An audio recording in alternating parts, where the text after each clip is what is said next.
एक बार की बात, नारद जी ने अपने मन में सोचा कि हमारे वजह से, हमारे कारण से ब्रह्मा और ब्रह्मांडी में खटपट हो चुकी है, लक्ष्मी और नारायण भगवान में भी खटपट हो चुकी है।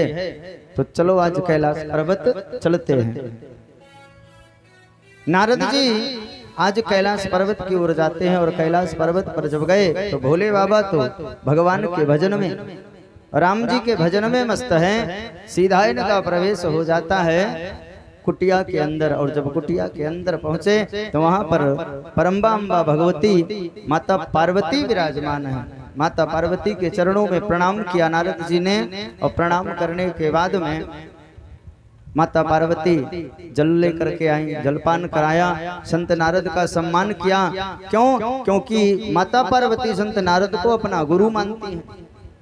पूछा कि नारद जी, गुरु जी आप बहुत दिनों के बाद दिखाई पड़े, आखिर क्या बात है? नारद जी ने कहा कि अब आजकल हमने आना जाना बंद कर दिया है। क्यों? क्योंकि जगत के लोग अब मतलबी हो गए हैं, सब अपने मतलब की बात करते हैं, बिना मतलब से कोई एक दूसरे को पूछता नहीं, बिना मतलब के कोई किसी से कोई बात नहीं करता, सब दुनिया मतलबी हो गई है। दुनिया की कौन कहे माता, संत महात्मा भी अपने मतलब से ही, देवता भी अपने मतलब से ही अपना मतलब रखते हैं, कोई वैसे बात नहीं करता। माता भवानी ने कहा ऐसी बात नहीं है नारद जी, हमारे भोले बाबा तो भोले भंडारी हैं, वे उनके अंदर यह बात नहीं है। नारद जी ने कहा कि आपका प्रेम उत्तरोत्तर वृद्धि करता रहे, बढ़ता रहे, यही भगवान से कामना है। नारायण भगवान से यही कामना करता हूं कि आपके प्रेम में कोई कभी कमी ना आए।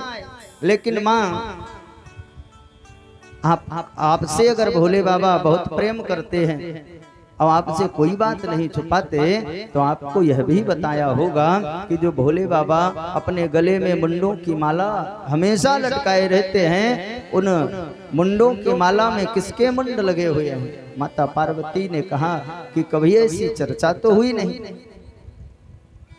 नारद जी ने कहा कि माता भवानी, आप अपने पति भोले बाबा जो अपने गले में मुंड की माला धारण किए रहते हैं, आप उसके बारे में नहीं जानती हो, तो आप से क्या भोले बाबा खाक प्रेम करते हैं? काहे का प्रेम? जो 24 घंटा नरमुंडों की माला लटकाए रहते हैं, उनमें किसके मुंड लगे हुए हैं यह भी आपको नहीं पता। क्या प्रेम करते हैं भोले बाबा? इतना कहकर के नारद जी कुटिया से चल दिए। अब नारद जी चल दिए, रास्ते में भोले बाबा मिले, भोले बाबा से राम राम हुई। उसके बाद भोले बाबा ने कहा क्या हुआ नारद जी, कहाँ चले जा रहे हो? नारद जी ने कहा थोड़ा विलंब हो रहा है, जाइए आपको माता जी ने याद किया है। भोले बाबा ने कहा कि जहाँ से नारद वापस आवे वहां तो माता जी बुलाएंगी ही, याद करेंगी ही। भोले बाबा गए, और जब भोले बाबा पहुंचे कुटिया में तो माता भवानी आज नाराज है भोले बाबा से। माता भवानी को जब नाराज देखा, असंतुष्ट देखा, तो भोले बाबा ने कहा कि आखिर क्या बात है पार्वती, ऐसी क्या बात है? तुम्हारा मन आज कुछ खिन्न जान पड़ता है, कुछ दुखी जान पड़ता है, क्या बात है? तो माता भवानी ने कहा कि तुम कपटी हो। भोले बाबा ने कहा कि आज तक मैंने कोई तुमसे कपट नहीं किया, और तुमसे क्या, मैं तो किसी से, पूरे जगत में किसी से कोई कपट न, हम तो भोला भंडारी, हमें तो किसी से कोई मतलब ही नहीं है। माता भवानी ने कहा कि अगर कपटी ना होते तो यह बताओ, अगर आप हमसे प्रेम करते होते तो आपके गले में जो मुंडों की माला पड़ी है इसके बारे में आप हमको जरूर बताते, एक भी बार नहीं बताया। भोले बाबा ने कहा कि पार्वती, आपसे हम इतना प्रेम करते हैं, यह इसी बात का सर्टिफिकेट है, ये इसी बात को प्रूव करता है कि हम आपसे प्रेम करते हैं। भवानी तुम्हें पता है ये जो मुंडों की माला पड़ी हुई है, ये आपके ही मुंड लगे हुए हैं। देवी, आपके जितने जन्म हुए हैं, आपके जितने जन्म हुए हैं, आप जब जब लीला संवरण करके अपने धाम को जाती हो, उसके बाद फिर पुनर्जन्म होता है। आपके जितने जन्म होते हैं, उसके बाद में जब लीला संवरण करके अपने धाम को जाती हो, तो आपके मुंड हम ला करके इसमें पिरो लेते हैं। आज तक देवी आपके इतने जन्म हो चुके हैं जितने इस माला में मुंड लगे हुए हैं। माता भवानी ने कहा तब तो आप महाकपटी हो। बोले क्यों? बोले इसलिए यह बताओ आपने ऐसी कौन सी बूटी पी ली है, ऐसी कौन सी दवाई पी ली है कि जिससे आप कभी मरते ही नहीं हो और हमें बार बार जन्म लेना पड़ता है, बार बार मरना पड़ता है, बार बार शरीर धारण करना पड़ता है। आप ऐसी कौन सी बूटी पी लिए हो? भोले बाबा के आंखों में आंसू आ गए। भोले बाबा ने कहा देवी तुम्हें पता है हमने अमर कथा का पान किया है। माता भवानी ने कहा कुछ भी हो जाए हमें भी अमर कथा सुननी है, कैसे भी करो हमें भी वहां पावन अमर कथा श्रवण करो। भोले बाबा ने कहा कोई बात नहीं। भोले बाबा तो भगवत रसिक, भोले बाबा तो भगवान की कथाओं को गाने और सुनने दोनों में ही रसिक हैं। भोले बाबा ने तुरंत कहा इसमें विलंब करने की क्या बात है देवी। तुरंत आसन लगाया और आसन पर विराजमान हो गए भोले बाबा और माता भवानी को लगे कथा सुनाने। कैलाश पर्वत पर कथा चल रही है। इधर भोले बाबा ने कहा कि देवी हमें कैसे पता चलेगा कि आप कथा सुन रही हो या नहीं सुन रही हो। हम तो ध्यान आंख बंद करके ध्यान में रहेंगे और ध्यान में रह करके कथा सुनाते हैं, हम कथा गाते रहेंगे, लेकिन हमें कैसे पता चलेगा कि आप कथा सुन रही हो। देवी ने कहा, माता भवानी ने कहा कि आप बताओ। भोले बाबा ने कहा कि आप हमेशा हुंकारी भरते रहना, हूं की ध्वनि करते रहना, हमें पता लगता रहेगा कि आप कथा सुन रही हो। माता भवानी ने कहा ठीक है। भोले बाबा ने कथा प्रारंभ करी। जहां पर कैलाश पर्वत पर यह कथा प्रारंभ हुई वहीं पर एक टूटा हुआ किसी पक्षी का, सुक पक्षी का अंडा पड़ा हुआ था। वो टूट चुका था, टूटा हुआ अंडा पड़ा हुआ था। एक दिन की कथा भई, वह टूटा हुआ अंडा पुनः जुड़ गया। दूसरे दिन की कथा हुई, उस अंडे में जीव का प्रादुर्भाव हो गया। फिर तीसरे दिन की कथा हुई, वह अंडा फूट गया। और इधर भोले बाबा लगातार कथा सुना रहे हैं। चौथे दिन की कथा तो भगवान के जन्म की कथा हो आ जाती है। अब तो बढ़िया सुंदर सुंदर भगवान के लीलाओं का वर्णन होने लगा। अब वो छोटा सा नन्हा सा सुक पक्षी अंडे से बाहर निकला, अंडा फूटा, अंडे से बाहर निकला। माता भवानी हुंकारी भर रही हैं, कथा सुन रही हैं। छोटा सा सुक पक्षी भी कथा सुन रहा है। पांचवें दिन की कथा प्रारंभ भई और धीरे धीरे माता भवानी को नींद आने लगी। माँ भवानी को नींद आने लगी, निद्रा देवी सताने लगी और माता भवानी पांचवें दिन की कथा सुनते सुनते नींद के वशीभूत हो गई और हुंकारी भरना बंद कर दिया। छोटा सा सुक नन्हा पक्षी, सुक का नन्हा सा पक्षी कथा पीछे बैठ करके सुन रहा है। उसने सोचा कि भगवान की पावन कथा हो रही है, जिस कथा के कारण मेरा कोई अस्तित्व नहीं था, अंडा टूटा हुआ पड़ा था, जिस कथा के कारण से, जिस कथा के प्रभाव से मुझे पुनः जीवन दान मिल गया, ऐसी दिव्य कथा अगर बंद हो जाएगी तो ठीक नहीं है। वो नन्हे से सुक पक्षी ने हुंकारी भरना प्रारंभ कर दिया। माता भवानी तो सो गई, लेकिन छोटा सा नन्हा पक्षी हूं हूं की ध्वनि उसी स्वर में, जैसे माता भवानी बोल रही थी उसी स्वर में बोलने लगा।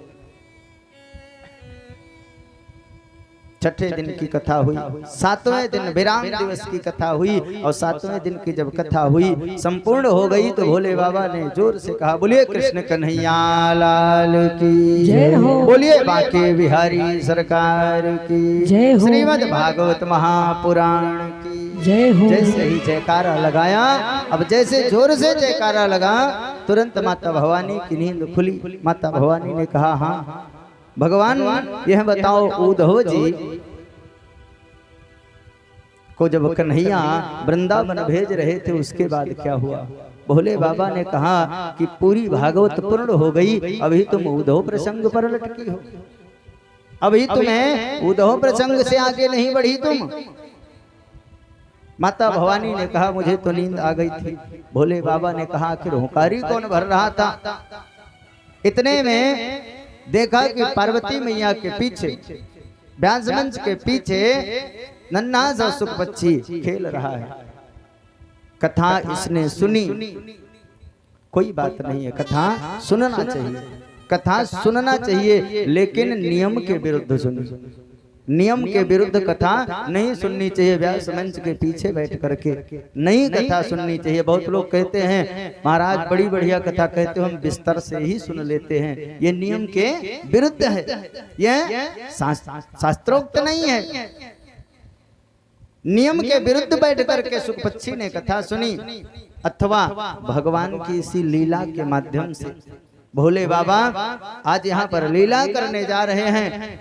कन्हैया जी की लीला में, गोपाल जी की लीला में एक और पात्र जोड़ना है। भोले बाबा ने कहा कि सुख पक्षी ने शास्त्र के विरुद्ध बैठ करके कथा सुनी है, लेकर के त्रिशूल दौड़ा लिया। भोले बाबा जिसे मारना चाहें वो बच सकता है, सिर्फ देख लें जल करके खाक हो जाएगा, देख ले जल करके खाक हो जाएगा। भोले बाबा त्रिशूल लेकर के दौड़ाए हों, नन्हा सा सुख पक्षी क्या विषाद है, भगा चला जा रहा है। लीला नहीं तो और है क्या। अब इधर बद्रिकाश्रम में एक सम्याप्रास नाम का स्थान है, कुटिया है, वेद व्यास जी महाराज की, उनकी पत्नी है बिटका देवी। उन्होंने अपने पति से कहा क्यों जी पूजा पाठ में हमेशा मस्त रहते हो, हमारे यहाँ पर इतना दिन हो गया कोई संतान नहीं है। व्यास जी ने कहा जब परमात्मा चाहेंगे तो संतान होगी। इतने में बिटका देवी माता को उबासी आई, जमुआई, और जैसे जमुआई आई इतने में वो नन्हा सा सुख पक्षी उड़ता हुआ आया और माँ के मुख से होते हुए पेट में चला गया, गर्भगृह में पहुंच गया। और जब गर्भगृह में पहुंच गया इतने में भोले बाबा पीछे से आए। भोले बाबा तुम त्रिभुवन गुरु वेद बखाना, भोले बाबा जानना चाहें और ना पता चले। भोले बाबा आए, आश्रम में घूम करके वापस चले गए। भोले बाबा का काम सिर्फ इतना था, आगे का काम नहीं था। भोले बाबा का काम ही सिर्फ इतना था कि गोपाल जी की भागवत लिखी जानी है और इसको कहने के लिए, इसको इसमें पात्र बनने के लिए सुखदेव जैसा परमहंस होना चाहिए, जो मुखारविंद से, भोले बाबा के मुखारविंद से एक बार कथा सुन चुका है, उसी को ही भागवत सुनने का अधिकारी बनाया जाना है। पहली बार प्रथम अधिकारी भागवत जी का बनाया जाना है। आज भोले बाबा सम्याप्रास में घूम करके वापस पहुंच गए अपने कैलाश पर्वत पर, उनका काम पूर्ण हो गया। अब इधर मां बिटका देवी के गर्भ में सुखदेव जी विराजमान हो गए। सुखदेव जी 1 वर्ष बीता, 2 वर्ष बीता, 3 वर्ष बीत गए, 4 वर्ष बीत गए, 5वां वर्ष बीत गया। धीरे धीरे करते करते 11 वर्ष व्यतीत हो गए, 12वां वर्ष लग गया। जब 12वां वर्ष लगा तो माता बिटका देवी ने व्यास जी से कहा कि सुनिए, मुझे अपने गर्भगृह से, मुझे अपने अंदर से वेदों की ध्वनियां सुनाई पड़ती हैं, मुझे वेद मंत्र सुनाई पड़ते हैं। व्यास जी ने कहा कि तुम्हारे गर्भ में कोई साधारण जीव नहीं है देवी, तुम्हारे गर्भ में कोई भगवान का परम भक्त है, परम लाडला कोई भक्त है, तो तुम्हारे गर्भ में कोई साधारण जीव नहीं है। 12 वर्ष पूर्ण होने वाले हैं। एक दिन की बात, माता बिटका देवी ने व्यास जी से कहा कि यह बताओ, ये चाहे जो चाहे जितने बड़े महान हो, क्या ये गर्भ में ही रहेंगे?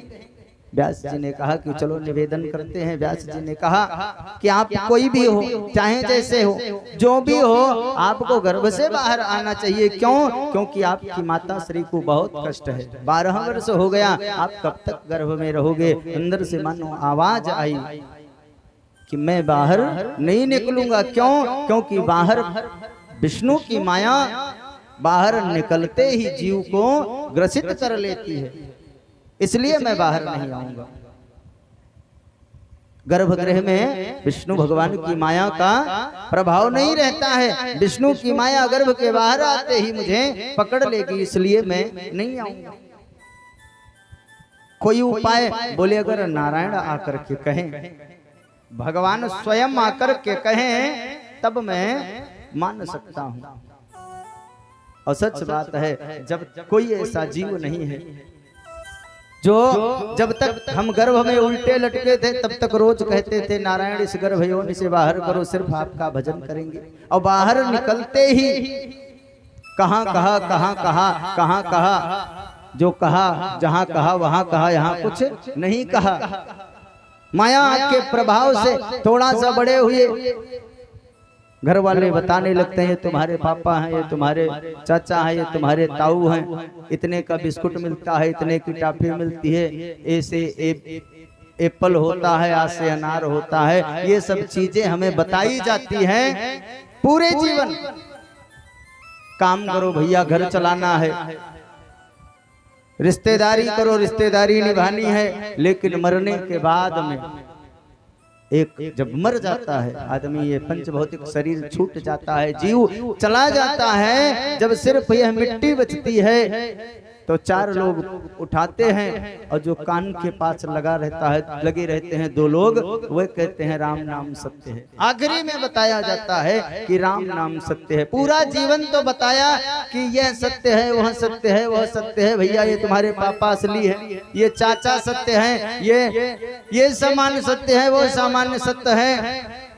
घर की देखभाल करनी चाहिए, रखवाली करनी चाहिए, बीवी बच्चों को देखना चाहिए, यही जीवन का काम है। हमारा गृहस्थ आश्रम है, हमें ज्यादा साधु बाबा वाली बात नहीं करनी चाहिए। और प्राण निकलते ही बताने लगते हैं राम नाम सत्य है। ये दुनिया वाले अपने जाल में फंसा लेते हैं। क्या है ये? यही विष्णु भगवान की माया है, यही परमात्मा की माया है। नारायण भगवान की विनती करी व्यास जी ने, नारायण भगवान स्वयं आकर के सुखदेव जी से कहते हैं कि आप बाहर आओ, हमारी माया का प्रभाव तुम्हारे ऊपर नहीं पड़ेगा। आज 12 वर्ष के बाद में सुखदेव जी माता के गर्भ से बाहर आए। बोलिए सुखदेव जी महाराज की जय हो। और जैसे ही गर्भ से बाहर आए, गर्भ से बाहर आते ही, अब जब जीव गर्भ से बाहर आता है तो वो कोई कपड़ा पहन के तो आता नहीं, नंगा ही आता है, और नंगे ही उठ कर के चल दी। जैसे जन्म हुआ तुरंत उठ कर के चल दी। 12 वर्ष के परम भागवत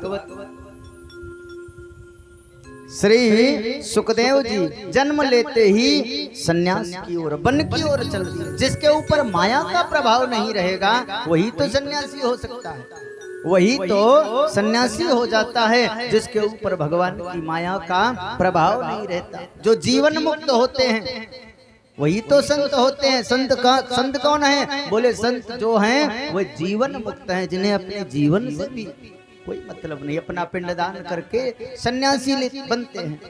आज जन्म लेते ही 12 वर्ष की अवस्था में सुखदेव जी सन्यास ले लिए, चल देते हैं घर छोड़ करके। यम प्रव्रजतमन पैतम पैतकृत्यं द्वैपायनो विरह कातरया जुहा पुत्रेत तन्मयतया तर्वा अभिनेतुस्तं सर्वभूत हृदय मुनिमानतो। ऐसे परम भागवत संत स्वामी सुखदेव जी महाराज जो जन्म लेते ही वन की ओर चल दिए। और जब वन की ओर चले तो कौन ऐसा बाप होगा जिसका बेटा 12 वर्ष की अवस्था में घर छोड़ने लगे तो पीछे दौड़ नहीं लगा देगा, चाहे जितना बड़ा संत हो, चाहे जो हो। आज व्यास जी अपने बेटे के पीछे पीछे पुत्र तन्मय तया तरवो अभिनय दुस्तम, आज व्यास जी पीछे पीछे दौड़ लगा देते हैं। वन में पहुंच गए सुखदेव जी, पीछे पीछे व्यास जी पुत्र पुत्र कह करके आवाज दे रहे हैं। तो सुखदेव जी तो कुछ नहीं बोल रहे, लेकिन वन में जब कोई आवाज लगाता है तो उसकी प्रतिध्वनि आती है।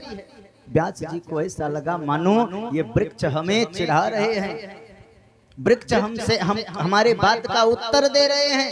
ये कह रहे हैं जैसे तुम बेटा बेटा कह रहे हो, न जाने कितनी बार ये तुम्हारा बाप रह चुका है। ये तो पृथ्वी लोक है व्यास जी, ये तो मृत्यु लोक है। आया है सो जाएगा राजा रंग फकीर, किसी का कोई यहाँ पर कुछ नहीं है। न जाने कितनी बार तुम इनके बाप रह चुके हो, न जाने कितनी बार ये तुम्हारे बाप रह चुके हैं। किसको बेटा बेटा पुत्र पुत्र कह रहे हैं, तो उधर से भी पुत्र पुत्र की आवाज आ रही है। इनको लगा मानो ये वृक्ष हमसे कह रहे हैं या कहना चाहते हैं कि तुम पुत्र कहते हो, वो भी तुम्हें पुत्र ही कह रहा है। न जाने कितनी बार वो तुम्हारा बाप रह चुका हो। आज व्यास जी तो आए अपने कुटिया में, लेकिन मन खिन्न है, मन खिन्न है।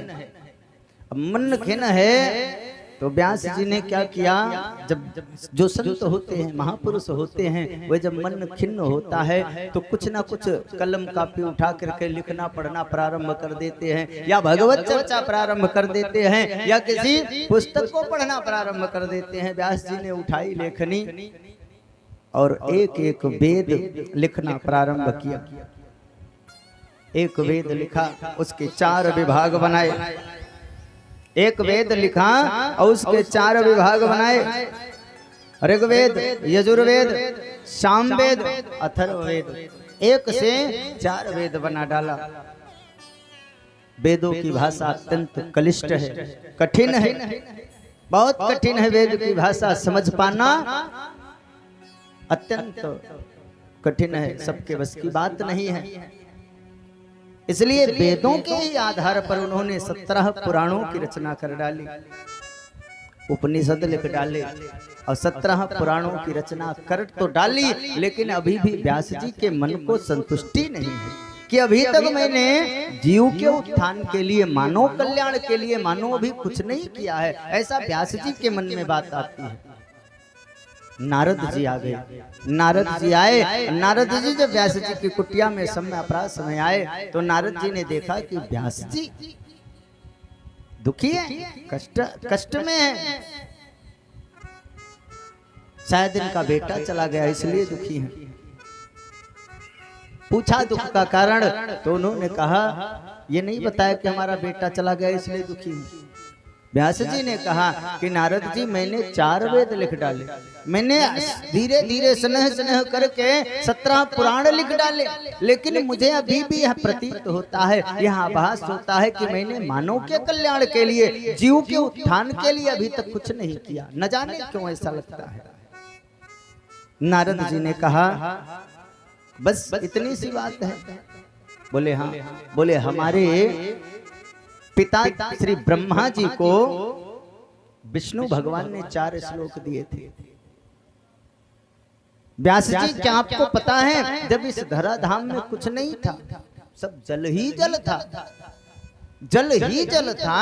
जब कुछ नहीं था तो नारायण भगवान के मन में विचार आया कि मैं एक से अनेक हो जाऊं, मैं एक से अनेक हो जाऊं। यह मन में उनके विचार आया, और जब उनके मन में विचार आया तो उनके नाभि से तुरंत एक तंतु निकला कमल का, और जल में वास करते हैं। शेष सैया पर लेटे हुए हैं नारायण भगवान, और उनके नाभि से एक कमल का तंतु निकला। तो कमल का स्वभाव होता है वह जल में फूलता नहीं है, जल में कमल का फूल नहीं खिलता। बाहर की ओर तंतु बढ़ता चला गया, और जब जल के बाहर तंतु पहुंचा तो उसमें से एक सुंदर कमल का पुष्प खिला, और जो कमल का पुष्प खिला तो उसमें 4 मुख वाले ब्रह्मा जी का प्राकट्य हुआ। बोले ब्रह्मा जी की जय हो। 4 मुख वाले ब्रह्मा जी का प्राकट्य हुआ। अब ब्रह्मा जी के 4 मुख हैं, हम लोगों को चारों तरफ देखना है तो सर घुमाना पड़ेगा। ब्रह्मा जी को कहीं सर घुमाने की आवश्यकता नहीं है, सब तरफ 4 सर हैं तो 8 आंखें हैं, सब तरफ अपने आप देख रहे हैं, और चारों तरफ देख रहे हैं। चारों अलग और जिनकी दृष्टि है वो यही नहीं देख पा रहे कि मैं कहां से आया हूं, और यही सच्चाई है। हम लोग भी चारों ओर सर घुमा घुमा करके देखते हैं, और हम यही नहीं देख पाते कि हम कहां से आए हैं और क्या करने के लिए आए हैं, हम यहाँ पर क्यों आए हैं और कहां से आए हैं, किसने हमें भेजा है। सिर्फ इतना ही विचार करना है। ब्रह्मा जी चारों ओर देखते हैं, नहीं पता चला मैं कौन हूं। कमल की तंतु में प्रवेश कर गए, ऊपर आए नीचे जाएं, ऊपर आए नीचे जाएं, कई बार प्रयास किया, नहीं पता चला। और जब नहीं पता चला तो उन्हें दो अक्षर सुनाई पड़े, एक ता और एक पा। बोले तप करो। अब तप करना प्रारंभ किया, साक्षात नारायण भगवान प्रकट हुए। और जब नारायण भगवान प्रकट हुए तो उन्होंने ब्रह्मा जी का हाथ पकड़ा और पकड़ करके कहा, जाओ मैं आज से तुम्हें ब्रह्मा बना दे रहा हूँ, तुम जाकर के सृष्टि विस्तार करो। सृष्टि का विस्तार तुम्हें करना है, पृथ्वी पर मैं तुम्हें सृष्टि का तुम्हें विस्तार करना है। ब्रह्मा जी ने कहा कि आखिर आश्रय क्या रहेगा, मुझे कुछ सहारा चाहिए, आश्रय क्या होगा। तब ब्रह्मा जी के कान में नारायण भगवान ने 4 श्लोक, चतुर्थ श्लोक की 4 श्लोक में भागवत दान करी नारायण भगवान ने। नारद जी बता रहे हैं व्यास जी को, कह रहे व्यास जी कृपा करके मेरे पिताजी ने मेरे कान में वह 4 श्लोक भागवत के डाले। नारायण भगवान के जो 4 मंत्र थे वो मेरे कान में मेरे पिताजी ने डाले। आज मैं आपको उन 4 मंत्रों को बताता हूँ, आप उसी का विस्तार करो। आप तो ज्ञानी हो, आप उसी का विस्तार करो, जीव का अवश्य ही कल्याण होगा। और उसका विस्तार जब हो जाएगा तो वह अवश्य ही जीव के कल्याण का मार्ग प्रशस्त करेगा और आपके मन को भी संतुष्टि मिलेगी। नारद जी ने आज 4 श्लोक की भागवत व्यास जी को दान करी। और जब व्यास जी को 4 श्लोक की भागवत दान करी तो व्यास जी ने उसी 4 श्लोक का आश्रय लेकर के, किसी ने कहा कि 4 श्लोक से 18,000 श्लोक बना डाले, 4 श्लोक से 18,000 श्लोक बना डाले, इतना प्रभावशाली है वो 4 श्लोक। हमने कहा जिस 4 श्लोक के प्रभाव से ब्रह्मा जी ने सारी सृष्टि का निर्माण कर डाला, वो 4 श्लोक से 18,000 श्लोक नहीं बन सकते। जिनका आश्रय लेकर के ब्रह्मा जी ने संपूर्ण सृष्टि का निर्माण कर डाला, उन 4 श्लोक से 18,000 श्लोक बनने में क्या कठिनाई है। और उसके बाद ये तो नारायण भगवान की वाणी है, उनकी कृपा जिसके ऊपर हो जाए, परमात्मा की कृपा जिसके ऊपर हो जाए, 4,000 का 4 का 18,000 कौन सी बहुत बड़ी बात है। न जाने कहां से कहां जीव पहुंच जाता है। आज 18,000 श्लोकों की पावन संहिता श्रीमद् भागवत महापुराण तैयार हो गई। और जब श्रीमद् भागवत महापुराण तैयार हुई, बोले श्रीमद् भागवत महापुराण की जय। तैयार हो गई 18,000 श्लोकों की पावन संहिता श्रीमद् भागवत। व्यास जी ने सोचा कि अब मैं इस भागवत को सबसे पहले किसे दान करूं, सबसे पहले इसे किसे सुनाऊं। देखिए ध्यान,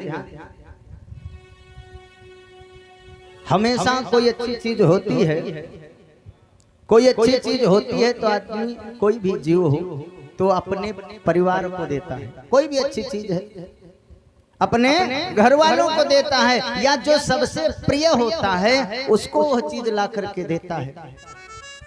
भागवत जैसा ग्रंथ, भागवत जैसा पुण्य श्लोक जिसमें भगवान नारायण की लीलाओं का वर्णन है, इसको दान करना है, किसको दें। सबसे पहला अधिकारी इसका कौन है। और जैसे ही यह प्रश्न मन में आया, तुरंत अपने बेटे का ध्यान हो गया, तुरंत अपने बेटे का ध्यान हो गया। और जब बेटे का ध्यान आया कि उससे अच्छा अधिकारी कौन मिल सकता है, जो जन्म लेते ही सन्यास को ग्रहण कर लेता है, उससे अच्छा अधिकारी नारायण भगवान की इस पावन संहिता का कौन हो सकता है। लेकिन फिर ध्यान में आया वो तो निर्गुण निराकार ब्रह्म की उपासना में न जाने कहां रत होगा। आज मैं उसको कहां से लाऊं, इतना दिव्य ग्रंथ है, वो उसी के, ये तो उसी के सुनने के योग्य है, लेकिन मैं उसको लाऊंगा कैसे। अरे जो निराकार की उपासना में रत है वो साकार की सेवा करना क्या जाने कैसे आएगा। फिर भी प्रयास करना चाहिए। आज अपने शिष्यों को बुलाया व्यास जी ने और भागवत जी के कुछ 2-4 श्लोक रटा दिए। बोले जाओ वन में और जा करके जहाँ मेरा बेटा सुखदेव समाधि अवस्था में बैठा हो, वहीं आसपास जा करके इन पुण्य श्लोकों का गायन करना। भगवान के दिव्य श्लोक हैं, इनका गायन करोगे तो अवश्य ही उसके कुछ चित्त पर प्रभाव पड़ेगा। और अगर वो समाधि से उठता है तो उसको सीधा यही कहना कि अगर और श्लोक सुनने हैं और भगवान के चरित्रों का रसपान करना है तो चलो हमारे गुरु जी के पास 18,000 श्लोकों की पावन संहिता तैयार है। तुरंत दौड़ा चला आएगा। अपने शिष्यों को व्यास जी ने भेजा। शिष्य खोजते खोजते खोजते खोजते सुखदेव जी के पास पहुंचे, और जब सुखदेव जी के पास पहुंचे तो देखा सुखदेव जी निर्गुण निराकार ब्रह्म की उपासना में रत हैं, अपने हृदय में उस परम तत्व का अनुभव कर रहे हैं। मुख पर एक अलौकिक तेज है, भगवान के उस निर्गुण निराकार ब्रह्म तत्व का विवेचन कर रहे हैं, उसी के बारे में सोच रहे हैं। वहीं पर मग्न है सूत जी, सुखदेव जी। अब शिष्यों ने गायन प्रारंभ किया श्लोक का। वरहा पीडो नटवर वपु कर्णयो कर्णकारं बिभ्रदवासः कनक कपिसं वैजयन्ती चमाला। भगवान का स्वरूप कैसा है, भगवान के स्वरूप का वर्णन किया कि वैजयंती की माला धारण किए हुए मेरे श्याम सुंदर, कैसे कितने सुंदर, जो सांवला होते हुए भी सुंदर है, ऐसा मेरा कन्हैया, ऐसा मेरा गोपाल। आंख खुल गई। ये किसका वर्णन कर रहे हैं? आंख खुली, शिष्यों से पूछा ये किसका वर्णन कर रहे हो? इतना सुंदर कौन है? सांवला होते हुए, काला होते हुए भी इतना सुंदर, किसका वर्णन कर रहे हो? बोले जिसका वर्णन कर रहा हूं इसके बारे में पूरे इसके जीवन के चरित्र को हमारे गुरुजी ने, परम भागवत श्री व्यास जी ने लिख रखा है। इनके पूरे संपूर्ण जीवन चरित्र को 18,000 श्लोक हैं ऐसे। सुखदेव जी चलो हमारे गुरुजी के पास। सुखदेव जी ने कहा होंगे कोई बात नहीं, मुझे जाने की कोई आवश्यकता नहीं है। मैं निर्गुण निराकार ब्रह्म का उपासक हूँ, मैं साकार की उपासना करने काहे को जाऊंगा? होंगे सुंदर, कोई बात नहीं। फिर बैठ गए समाधि में। अब शिष्यों ने तुरंत दूसरा श्लोक गाना प्रारंभ कर दिया। कौन सा? ये तो जो श्लोक था ये भगवान के स्वरूप का था, श्रृंगार का था। अब दूसरा श्लोक भगवान की करुणा का गाना प्रारंभ किया। अस प्रभु दीन बंधु हरि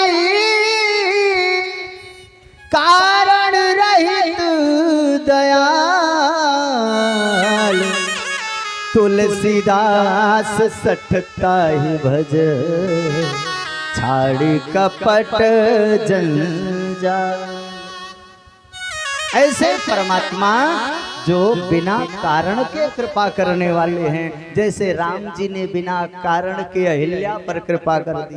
पत्थर की पड़ी है, कोई मतलब नहीं है, रास्ते से चले जा रहे हैं, गुरु जी से पूछा मुनि शिला प्रभु देखी। देख करके पूछा, पूछने के बाद में उसका उद्धार कर दिया, अपने पति के लोक को चली गई। गोस्वामी श्री तुलसीदास जी महाराज कहते हैं अस प्रभु दीन बंधु हरि कारण रहित दयाल, तुलसीदास सठताहि भज छाड़ कपट जंजाल।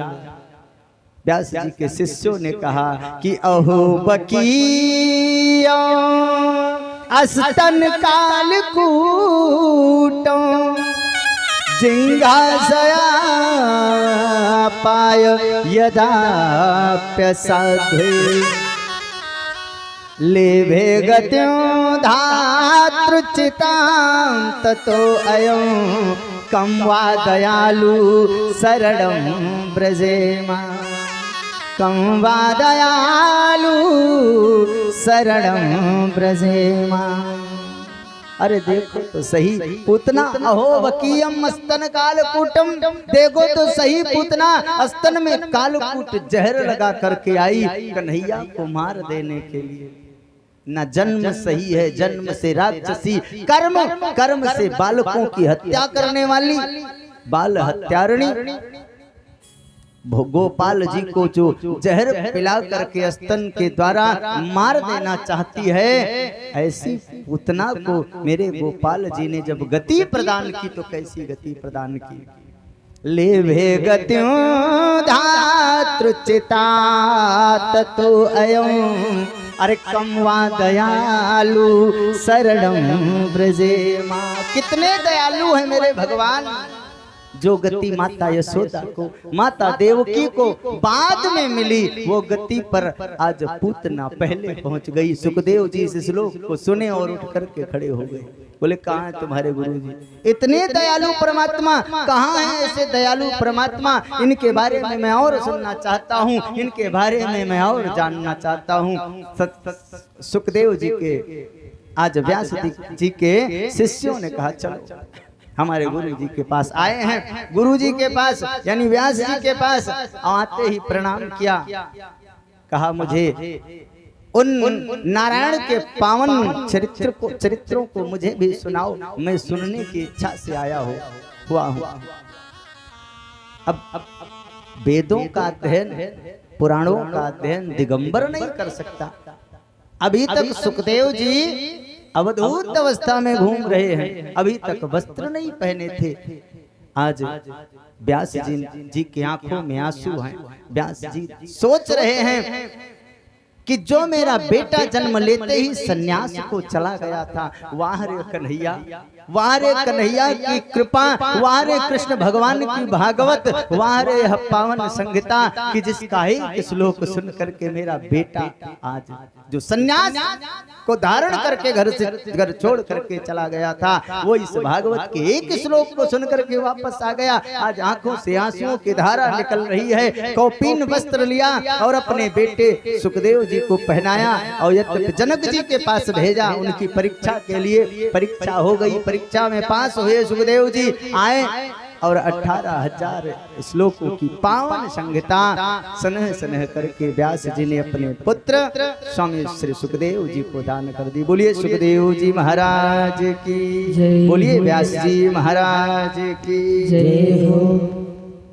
ये कथा सुना रहे हैं कौन? सनातन सनत कुमार नारद जी भक्ति ज्ञान और वैराग्य की जागृति के लिए आनंद नाम के तट पर हरिद्वार में इसी पावन कथा को नैमिषारण्य तीर्थ में सुखदेव जी सुना रहे हैं। सौनक आदि 88,000 ऋषियों के मध्य में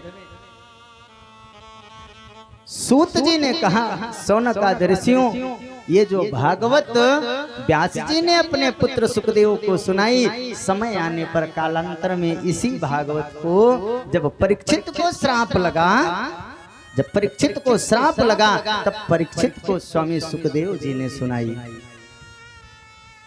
सौनक आदि ऋषियों ने कहा, महाराज ये परीक्षित कौन है? परीक्षित कौन है? सूत जी ने कहा, वैसे मैं जीव की कथा पर कोई रुचि नहीं रखता, वो तो मानव की कथा है और मानव की कथा नहीं होती, मानव की तो व्यथा होती है। वो तो परीक्षित की व्यथा है, लेकिन जिस जीव की व्यथा परमात्मा से जुड़ जाए उस जीव की व्यथा भी कथा हो जाती है। कोई बात नहीं, मैं सुखदेव, मैं परीक्षित की आप लोगों को कथा सुनाता हूँ। बोले परीक्षित की कथा सुनाओ। क्यों? कौन थे परीक्षित? इनका जन्म कैसे हुआ? इनका राज्य काज कैसा था? इनको श्राप कैसे लगा? और इन्होंने कैसे बैठ करके 7 दिन तक परम भागवत श्री सुखदेव जी के मुखारविंद से कन्हैया जी के पावन चरित्रों को श्रवण किया? बोले ठीक है, बताएंगे।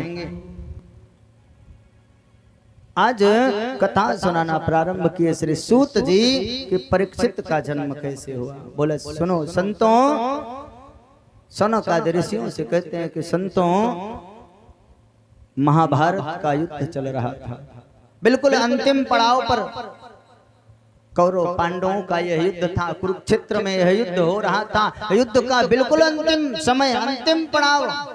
कौरव के सारे महारथी मारे जा चुके हैं, सिर्फ दुर्योधन बचा हुआ है। उसको भी भीमसेन ने गदा युद्ध करके उसकी जंघा पर प्रहार करके उसकी जंघा को तोड़ दिया।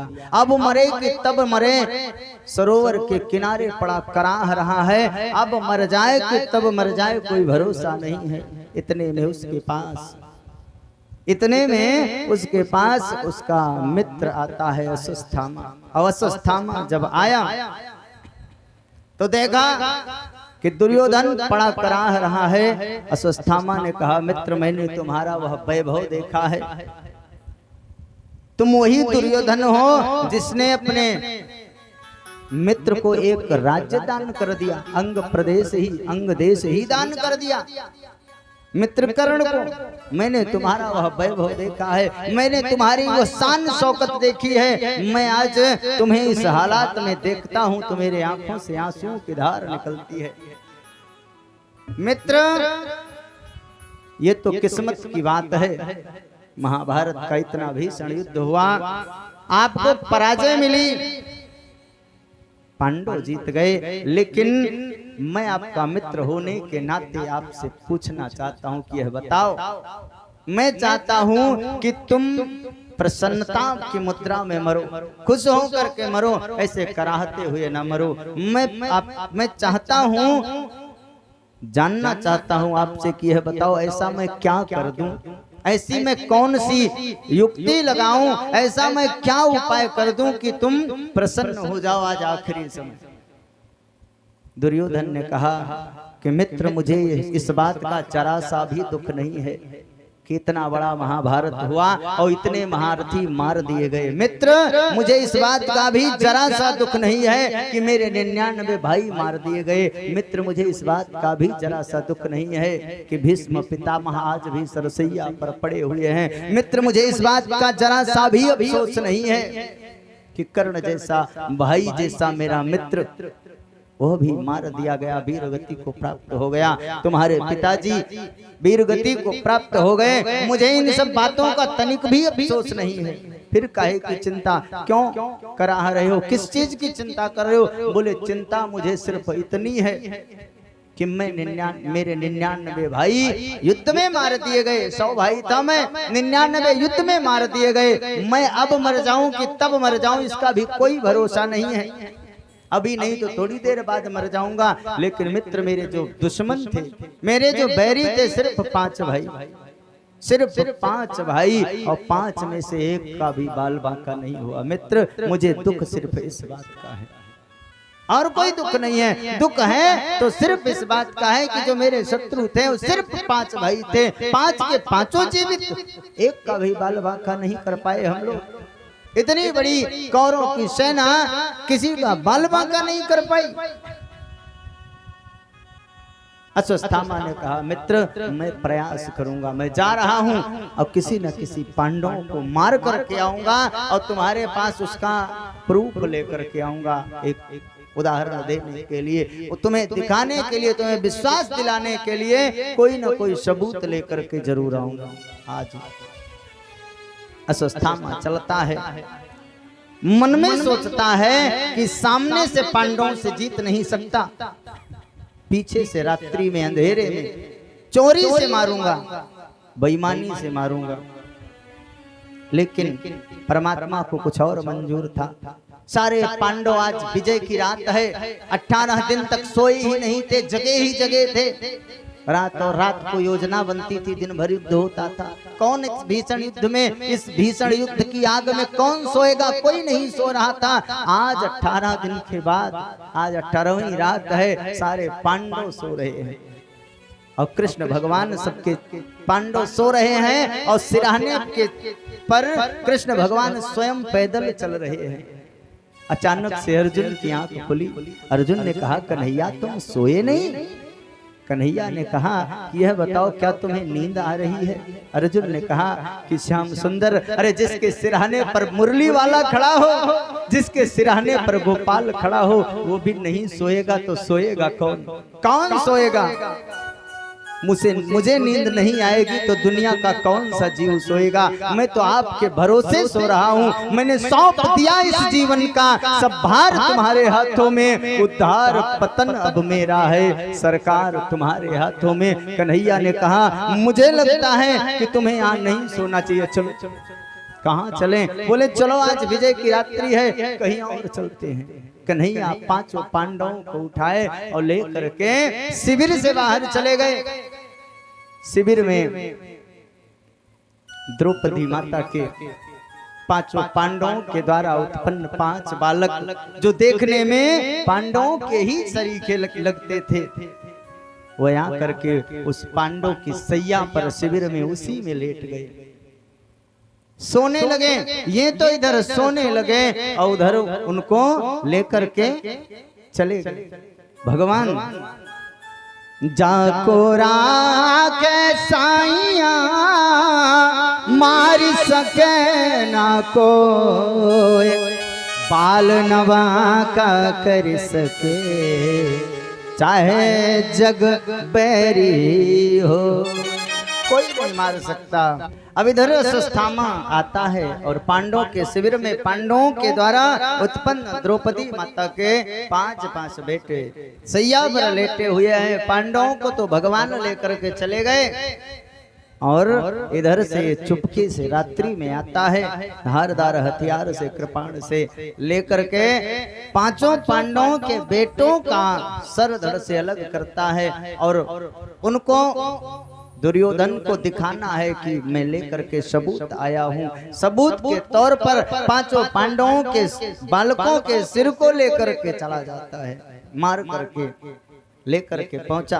और जब पहुंचा दुर्योधन के पास, दुर्योधन से कहा मित्र अब तुम चैन की नींद मर सकोगे, खुश हो करके मर सकोगे? बोले क्यों? बोले तुम एक पांडव की बात करते थे, मैं 5 को मार करके लाया हूँ। दुर्योधन प्रसन्न हो गया, बोले मित्र क्या ऐसा संभव हो पाया?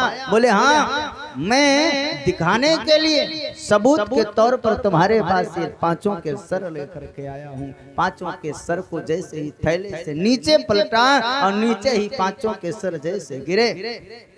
दुर्योधन ने, रात का समय है, बिजली चमकी और जैसे ही बिजली चमकी 5 का चेहरा देखा और जब 5 का चेहरा देखा तो जोर जोर से दुर्योधन लगा रोने, जोर जोर से रोने लगा। अश्वत्थामा डर गया कि अभी तो खुश था, पांडव मार दिए गए, क्यों रोने लगा? मित्र क्यों रोने लग गए? दुर्योधन ने कहा तुमने क्या कर दिया? अरे 5 पांडव मेरे दुश्मन थे, 5 पांडवों को तुम मार देता तो मैं खुश होता, मैं खुश हो जाता, लेकिन तुमने जानते हो क्या किया? अरे तुमने पांडवों को नहीं मारा, पांडवों के बालकों को मार दिया और पांडवों के बालक समाप्त हो गए। मेरे कुल में तो कोई रहा ही नहीं, यही 5 बालक थे। अरे अब तो हमारे कुरुकुल को यानी हमारे पूर्वजों को भी, हमारे दोनों के पूर्वज तो एक ही हैं, हमारे कुरुकुल में कोई जल देने वाला नहीं बचा। तुमने क्या कर दिया? दुर्योधन को यह आशीर्वाद था जब खुशी और दुख दोनों एक साथ आएगा तब तुम्हारी मौत हो जाएगी। पांडव मार दिए गए इसलिए प्रसन्न हो गया था और पांडवों के पुत्रों का सर देख करके रोने लगा। खुशी और दुख दोनों एक साथ एक घड़ी में आए और इसी के साथ दुर्योधन का प्राणांत हो गया, दुर्योधन मर गया। अश्वत्थामा ने सोचा कि अगर पांडव जीवित है तो अब वो मुझे नहीं छोड़ेंगे। भगा गया अपने आश्रम में जाकर के बैठ गया, अपने बचने का उपाय सोच रहा है। इधर शिविर में कोलाहल मचा पड़ा है, सब रो रहे हैं। जोर जोर से रोने की आवाज सुनी, कन्हैया 5 पांडवों को लेकर दौड़ते हुए आए। क्या हुआ? पता चला कि द्रौपदी के 5 बेटों का सर धड़ से अलग कर दिया गया। कौन मारा? अश्वत्थामा, गुरु का पुत्र ऐसा काम कर देता है। ब्राह्मण होकर के ऐसा काम, ऊंच निवास नीच कर तूती, ये कैसे हो गया? ये कैसे, ऐसा कैसे संभव हो गया? आज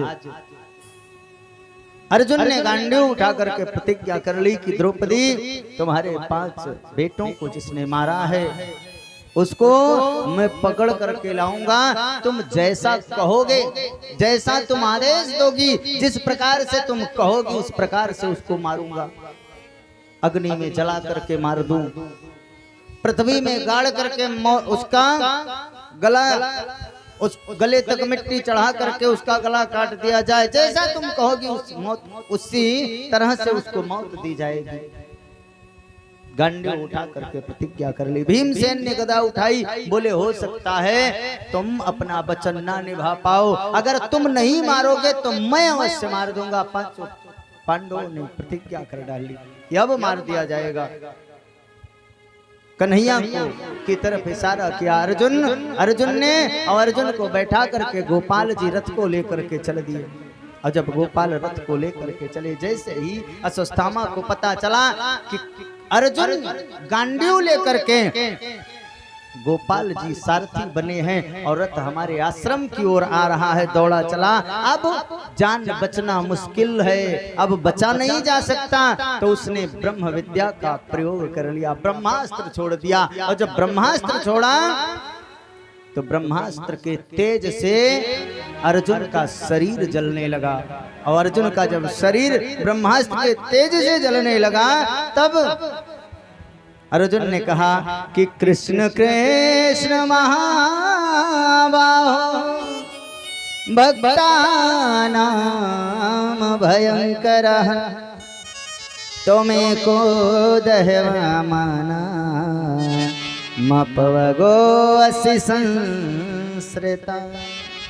कन्हैया मुझे बचाओ, ये ब्रह्मास्त्र का तेज इतना है कि मेरा शरीर जल करके भस्म हो जाना चाहता, मैं क्या करूं?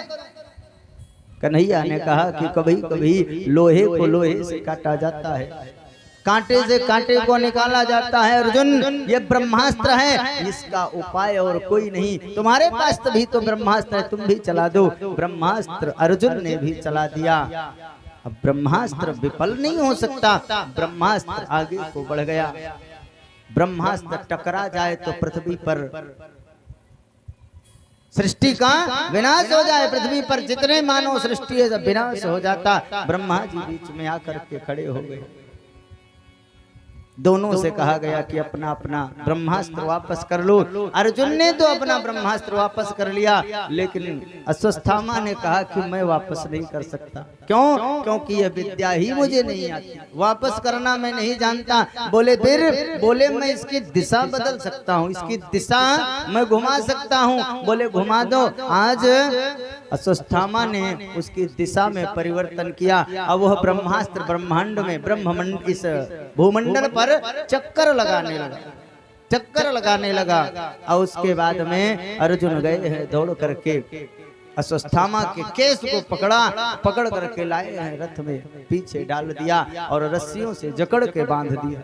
लेकर के आए शिविर में, और शिविर में लेकर के जैसे आए, जैसे ही द्रौपदी ने देखा कि अश्वत्थामा को बांध करके लाया गया है, तो द्रौपदी कौन है? अरे कृष्ण जिनको बहन कहता हो, उसका हृदय कैसा होगा? गोपाल जी ने जिसे अपना सखा मान लिया है, उसका हृदय कैसा होगा? द्रौपदी ने कहा मुंचिता मुंचिता में सा ब्राह्मणों नितरांगुरु। छोड़ दो, अरे ये तो ब्राह्मण है, और ब्राह्मण है, अरे तुम भूल गए ब्राह्मण को तो इस तरह से अपमानित ही नहीं करना चाहिए। तुम पहली बात ब्राह्मण को बांध करके लाए हो, ब्राह्मण को कभी बांधना नहीं चाहिए। दूसरी बात तो ये तो तुम्हारे गुरु का बेटा है, गुरु पुत्र है, इस तरह से बांध करके लाए हो। अर्जुन ने कहा जानती नहीं देवी, तुम्हारे 5 पुत्रों का यह हत्यारा है, इसने बाल हत्या करी है, इसको तो मार देना ही उचित है। तुम बताओ किस तरह से इसे मारना है? द्रौपदी कहने लगी मैं निवेदन करती हूँ इसे छोड़। क्यों? क्योंकि मैं पुत्र के मरने का दुख जानती हूँ, मैं अपने बेटों के मरने का दुख जानती हूँ। अरे मेरे लिए तो आप लोग सहारा हो। इनके पिता द्रोणाचार्य जी तो पहले ही स्वर्ग सिधार चुके हैं, पहले ही युद्ध में मारे जा चुके हैं। इनकी मां पर क्या बीतेगी जब उनके पति भी नहीं हैं और बेटा भी नहीं रहेगा, तो उन पर क्या बीतेगी? गौतमी मैया पर क्या बीतेगी? मैं पुत्र की मौत का कष्ट जानती हूँ, मैं नहीं चाहती कि दुनिया की कोई माँ इस कष्ट को झेले। अर्जुन का गांडीव नीचे सरक गया। भीम ने गदा हिलाई, बोले तुम नहीं मारोगे, मुझे पता था, मैं मारूंगा। नकुल और सहदेव ने कहा कि मैं भी इसी पक्ष में हूं। इतने में युधिष्ठिर की तरफ लोगों ने देखा। युधिष्ठिर ने कहा कि जैसा वेद शास्त्रों में लिखा हो वैसा जरूर करना चाहिए, वैसा ही करना चाहिए। जिसने बाल हत्या की है दंड का तो अधिकारी है, ऐसा वेद शास्त्रों में भी वर्णित है। सब पांडवों और द्रौपदी आपस में चर्चा कर रहे हैं, गोपाल जी हाथ बांधे खड़े हैं। अर्जुन ने कहा कन्हैया तुम क्यों नहीं बोलते? कन्हैया ने कहा हमसे पूछ ही कौन रहा है? अरे तुम आपस में ही निर्णय कर रहे हो, आपस में ही चर्चा कर रहे हो, हमसे पूछोगे तब तो हम बताएंगे। युधिष्ठिर ने हाथ जोड़ करके कहा कन्हैया तुम ही बता दो। कन्हैया ने कहा कि ब्रह्म बंधुर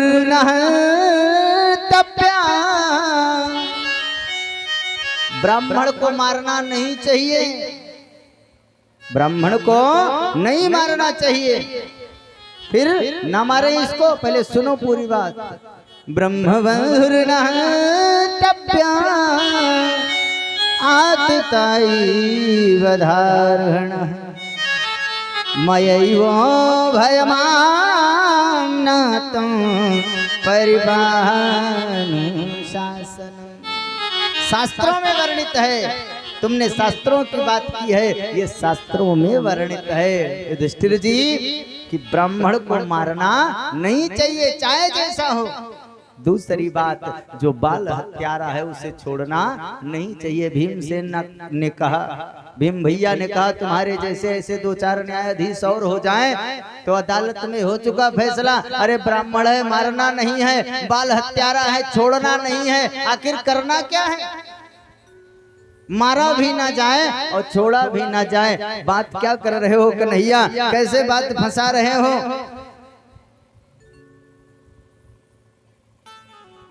भगवान ने कहा कि अर्जुन तुमने गीता सुनी है, ये ब्राह्मण है और श्रेष्ठ जनों का अपमान कर देना ही हत्या हो जाती है।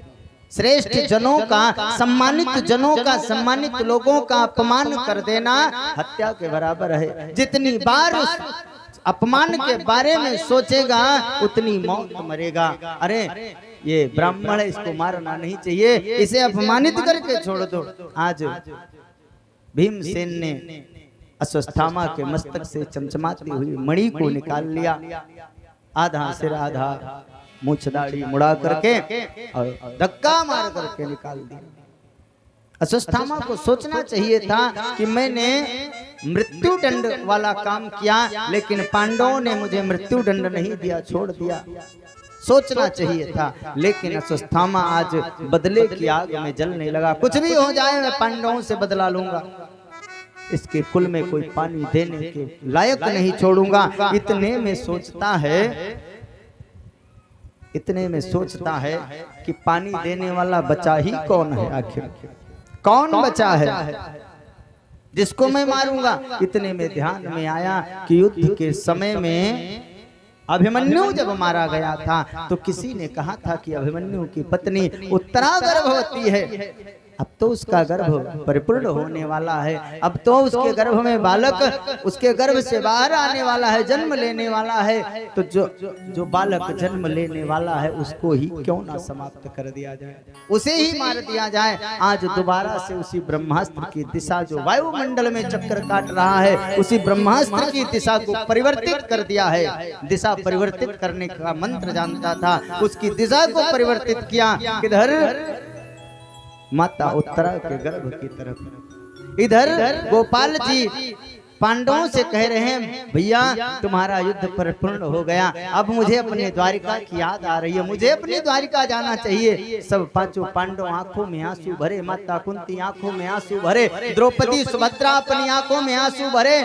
सब लोग खड़े हैं कि गोपाल आज चला जाएगा। कन्हैया एक हाथ से रथ को पकड़ लिए और एक पैर उठा करके रखने ही जा रहे थे, इतने में घर से जोर जोर से आवाज आई। क्या आवाज आ रही है? पाहि पाहि महायोगिन देव देव जगतपते नान्यो तद्भयं पश्ये यत्र मृत्यु परस्परम्। पाहि पाहि महायोगिन देव देव जगतपति, अय देवता के देवता, अय देवताओं के भी देवता, अय जगत के पति नारायण मेरी रक्षा करो। एक विधवा का जीवन कोई जीवन नहीं होता। मैं मर जाऊं मुझे कोई फर्क नहीं पड़ता, लेकिन मेरे गर्भ में पल रहा ये कुरु वंश का दीपक, कुरुकुल का दीपक, ये बुझने न पाए, इसलिए मेरी रक्षा करो, इसलिए इस गर्भ की रक्षा करो। ये ब्रह्मास्त्र का तेज मुझे अभी समाप्त कर देने वाला है। गोपाल जी तुरंत रथ से हाथ हटाए और सामने देखा तो उत्तरा माता चरणों में पड़ी है। उठाया, कहा बिटिया खड़ी हो जाओ। अब खड़ा करने के बाद में कहा तुम मेरे लिए वात्सल्य भाव लाओ। एक रूप से गोपाल जी सामने खड़े हैं और एक रूप से नन्हा सा रूप बनाए और माता उत्तरा के गर्भ में प्रवेश कर गए। दुनिया में ऐसी तमाम माएँ हैं जिन्होंने भक्तों को जन्म दिया, प्रहलाद को, ध्रुव को। ऐसी तमाम माएँ हैं जिन्होंने भक्तों को जन्म दिया। भारतवर्ष में ऐसी भी माएँ हैं, माता देवकी, माता कौशल्या, जिन्होंने साक्षात नारायण को जन्म दिया। लेकिन माता उत्तरा इस दुनिया की, इस भारतवर्ष की एक ऐसी पहली माँ है जिसके गर्भ में भक्त और भगवान दोनों एक साथ रहे। बोलिए भक्त और भगवान की जय, बोलिए उत्तरा मैया की जय हो। उत्तरा माता दुनिया की पहली माँ ऐसी है जिसके गर्भ में भक्त और भगवान दोनों एक साथ विराजमान हैं। और भगवान ने उसी गर्भ में अपनी गदा को ऐसे घुमाया।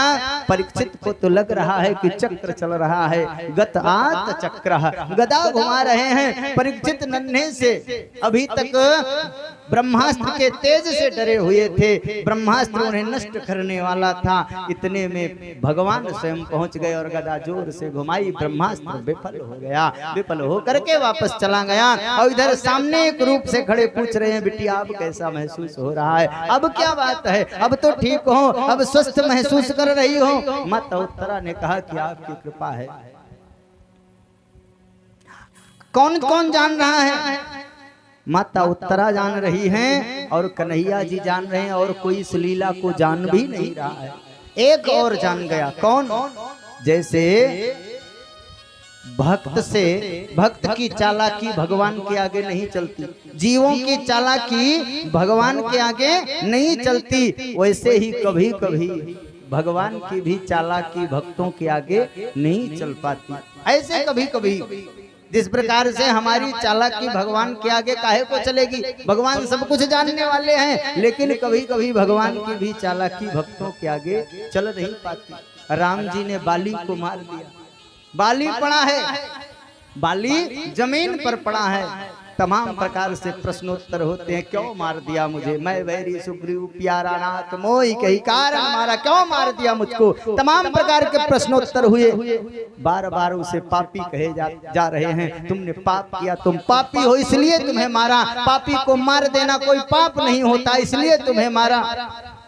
बाली ने कहा राम जी से कि राम जी तुम कहते हो कि सन्मुख हो जीव मोहि, जब ही जन्म कोट अघनासई, तब ही जो जीव मेरे सामने रहता है जन्म जन्मांतर के पाप उसके समाप्त हो जाते हैं। अरे मैं किस श्रेणी का पापी हूँ जो इतनी देर से आप मेरे सामने खड़े हो, मेरा पाप ही नहीं खत्म हुआ, मैं किस श्रेणी का पापी हूँ। कभी कभी भक्तों के आगे भगवान भी फंस जाते हैं। ये जो लीला हुई उत्तरा तक पता चला, और भगवान जानते ही हैं, लेकिन एक और जान गया। बोले कौन? बोले माता कुंती जान गई। माता कुंती दौड़ करके आज कन्हैया के चरणों की तरफ दौड़ लगा देती हैं। कन्हैया ने उठाया दौड़ करके, रे बुआ क्या उल्टी गंगा बहा रही हो। कुंती माता ने कहा कि आज तुम्हें प्रणाम करने से, तुम्हारे चरणों में सर रखने से मुझे कोई नहीं रोक सकता। क्यों? क्योंकि मैं सब कुछ जान गई हूँ। तुम मेरे भैया वसुदेव के बेटे ही नहीं, तुम साक्षात नारायण हो। आज मैं तुम्हारी पूजा करूंगी। माता कुंती ने भगवान की स्तुति की। 22 श्लोकों में बड़ी दिव्य स्तुति है कुंती माता ने करी है। हे कृष्ण द्वारिका वास देव देव जगतपति, ऐ कन्हैया, ऐ गोपाल, देवताओं के भी देवता जो तुम द्वारिका में घर बना करके रह रहे हो। कृष्णाय वासुदेवाय देवकी नंदनाय च नंद गोप कुमाराय गोविंदाय नमो नमः। कन्हैया आपके चरणों में बारंबार प्रणाम है। बड़ी दिव्य स्तुति गाई माता कुंती ने। भगवान ने कहा तुमने हमें भगवान मान लिया है तो मांगो, जिसे जो मांगना है मांगो। मैं भगवान हूँ, अगर मैं भगवान हूँ तो मैं सब कुछ दे सकता हूँ। मांगो जिन्हें जो मांगना हो। मांगने का नंबर आया, सब लगे मांगने। सबसे बड़े युधिष्ठिर हैं। युधिष्ठिर की तरफ इशारा किया गोपाल जी ने। युधिष्ठिर ने हाथ जोड़ करके कहा कि धर्म का पथ, सत्य का पथ मैंने जैसे जीवन पर्यंत निभाया है, वह पथ मेरा ना हटने पाए। गोपाल मुझे यह आशीर्वाद दे दो। भीमसेन का नंबर आया। दूसरे नंबर पर भीमसेन ने कहा कि मैं भोजन ज्यादा करता हूँ, लोग मुझे कहते हैं मैं अल्प बुद्धि का हूँ। ऐ कन्हैया सोते जगते उठते बैठते हमेशा तेरी याद बनी रहे, बस इतनी कृपा कर दो। अर्जुन का नंबर आया। अर्जुन ने कहा गोपाल मैंने आपको सखा माना है, आपको मैंने सखा माना है, आपको मित्र माना है, आपको अपना स्वामी माना है, और आपने मेरा रथ चलाया है। जिसके जीवन का रथ कन्हैया, जिसके जीवन के रथ की बागडोर तुम्हारे हाथ में रही है, मैं चाहता हूं कि गोपाल मेरा आपका ये रिश्ता हमेशा कायम रहे। तीनों रिश्ते, एक रिश्ता कौन, एक मित्र वाला सखा वाला, एक स्वामी वाला, और एक तो आप हमारे रिश्तेदार हो ही। किसी भी तरह से कन्हैया से रिश्तेदारी बनी रह जाए, यही निवेदन करना चाहिए गोपाल से। अर्जुन ने कहा यह रिश्ता बरकरार रहे। नकुल सहदेव ने भी गोपाल जी के चरणों में प्रीत मांगी। सुभद्रा माता का नंबर आया।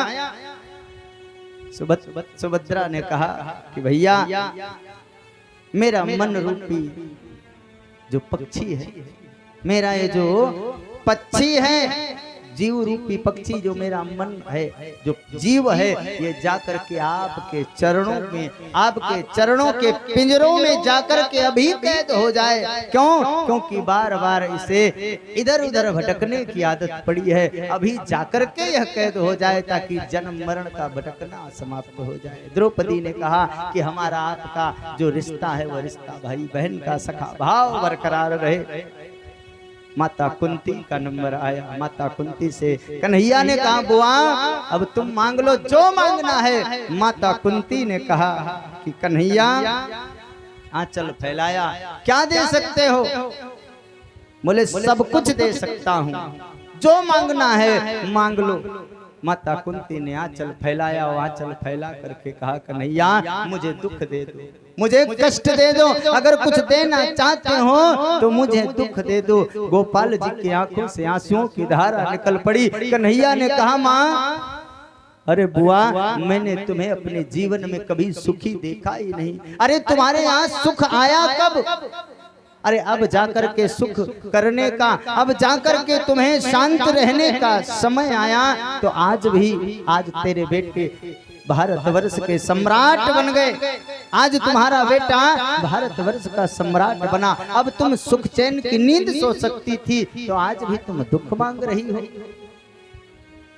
माता कुंती ने कहा कि विपदा सतुना शाश्वता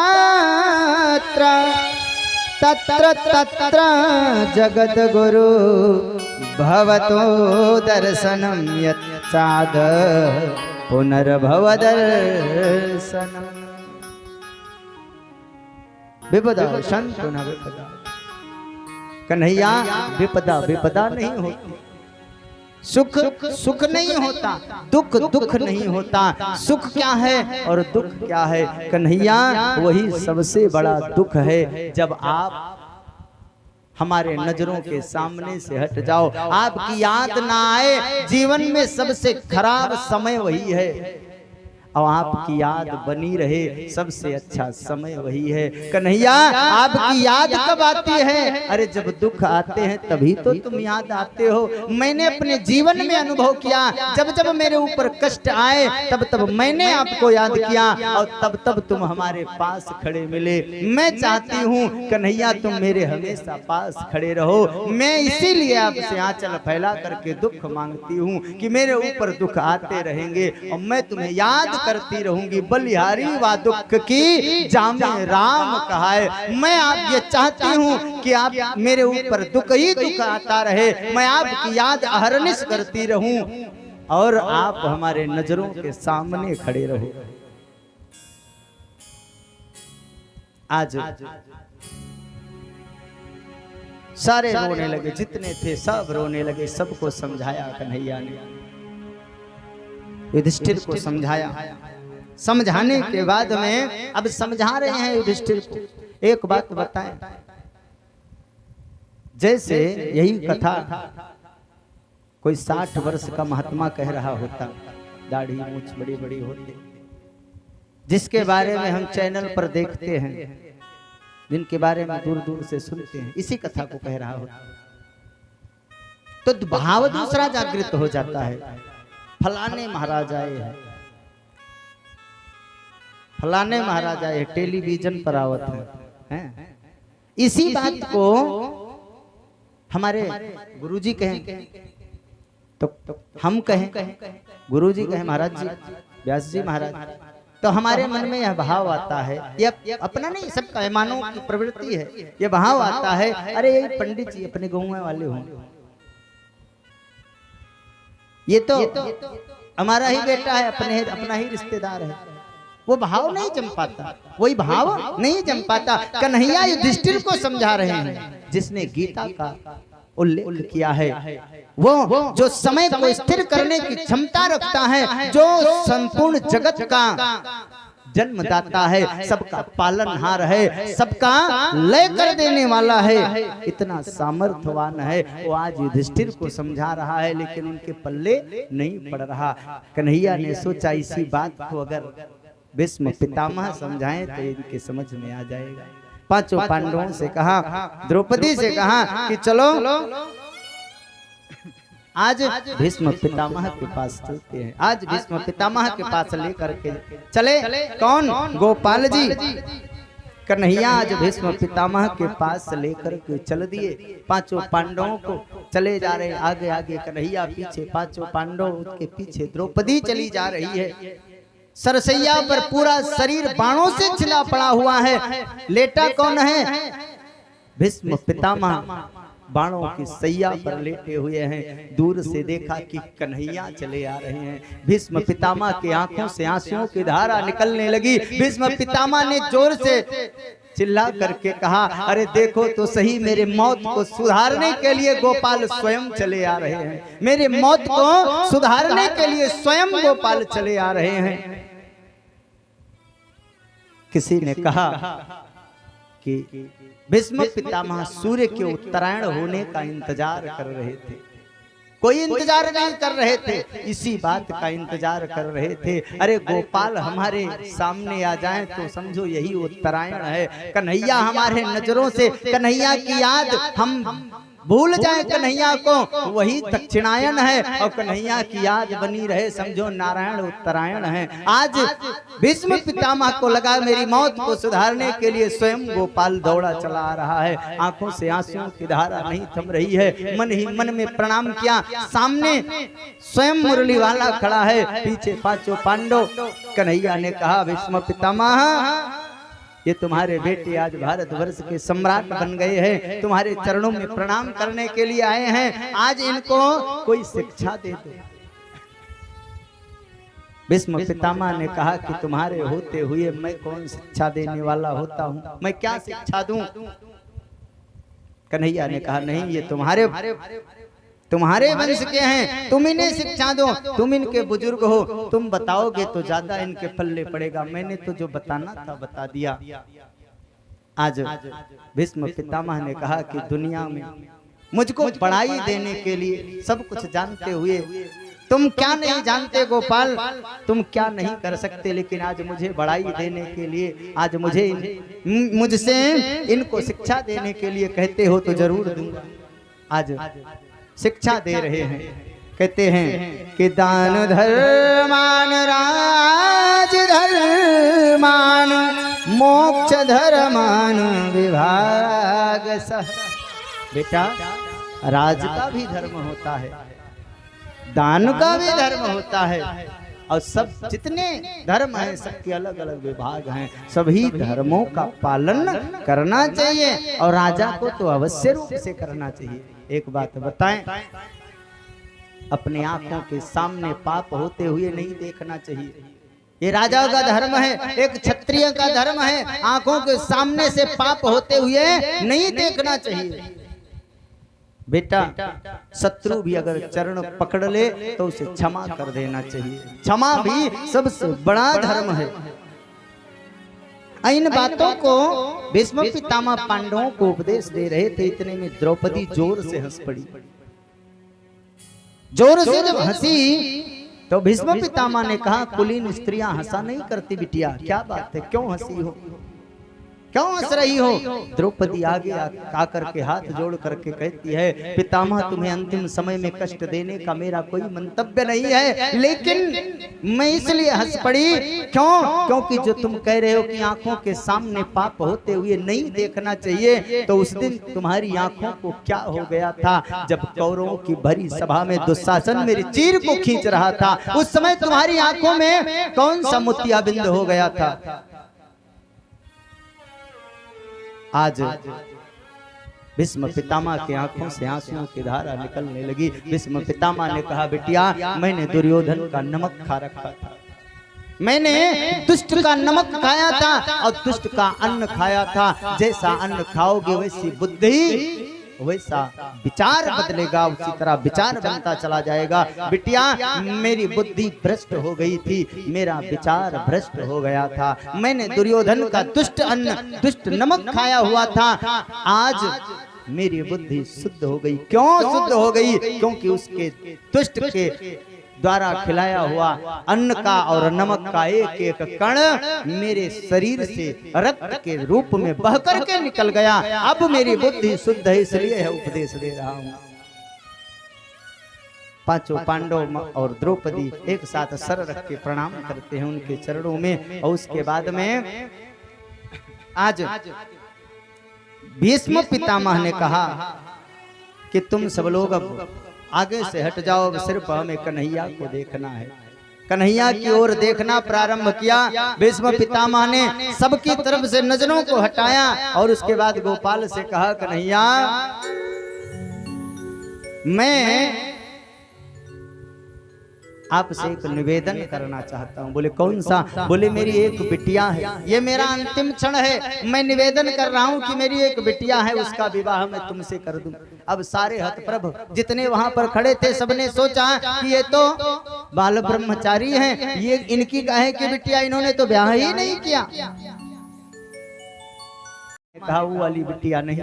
बोले कौन सी? बोले मेरी बुद्धि रूपी बिटिया, मेरी ये बुद्धि रूपी बिटिया है, मेरी बुद्धि है, मेरी मति है। मैं अपनी मति को जो अब निर्मल हो चुकी है, अब इसमें कोई भेदभाव, कोई ईर्ष्या द्वेष, कोई पाखंड नहीं है, कोई झूठ नहीं है। अब मैं इस मति को परमात्मा के चरणों में समर्पित कर देना चाहता हूँ।